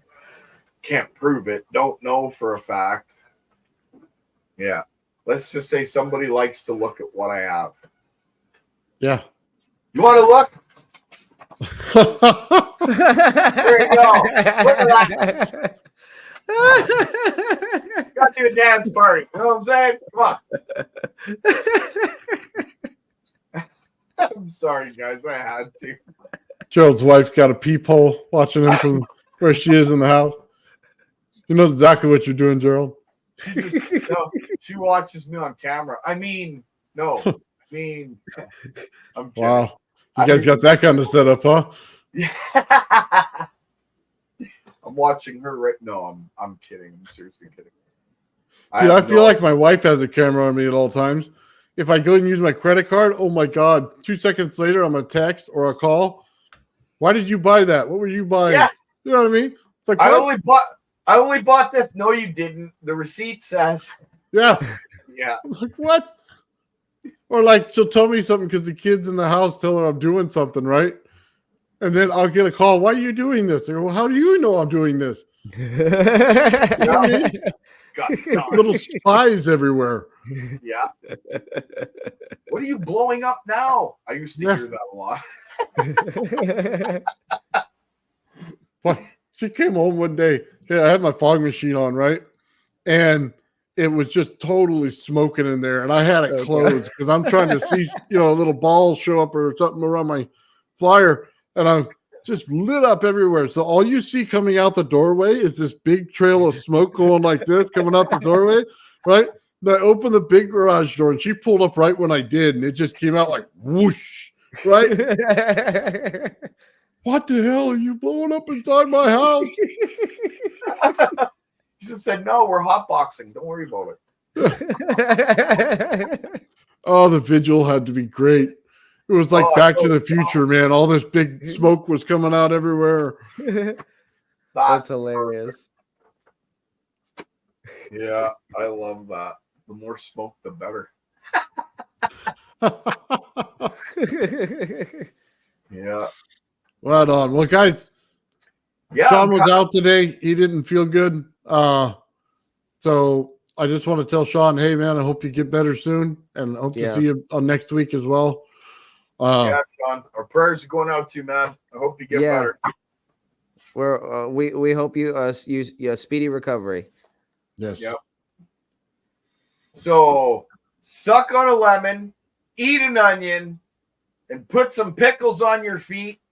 I think that's the craziest things I can come up with. And get better quick. Yeah, don't do any of those things or else you won't get better quick. No way. You're not wrong. I'm just kidding. Seriously.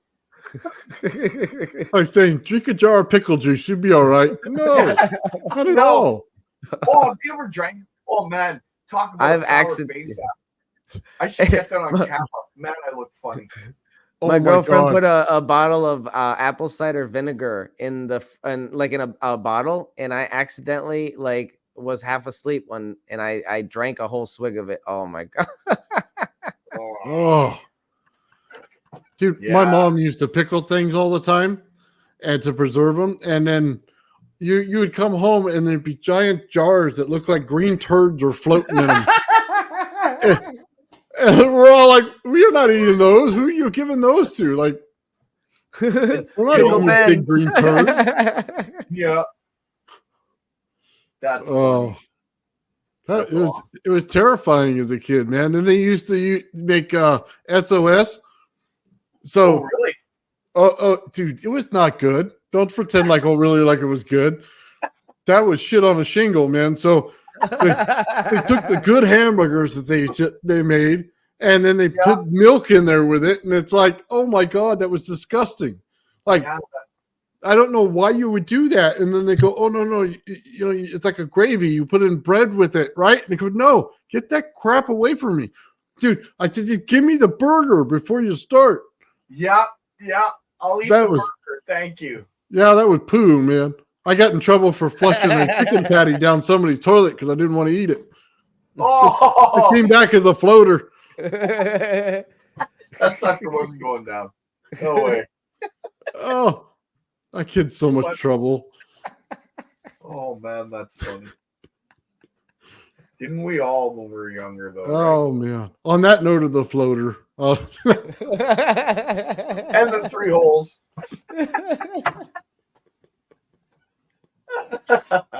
Oh, maybe that's why you got a floater. Oh, Yeah, that's it.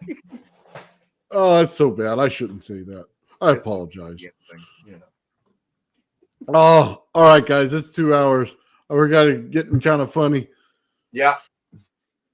All right, guys. Thank you guys very much for showing up, man. Thank you for the chat. I love everything, guys. Appreciate it. Thank you, Gerald. Thank you, Ben, for coming in and doing this with me. This is awesome.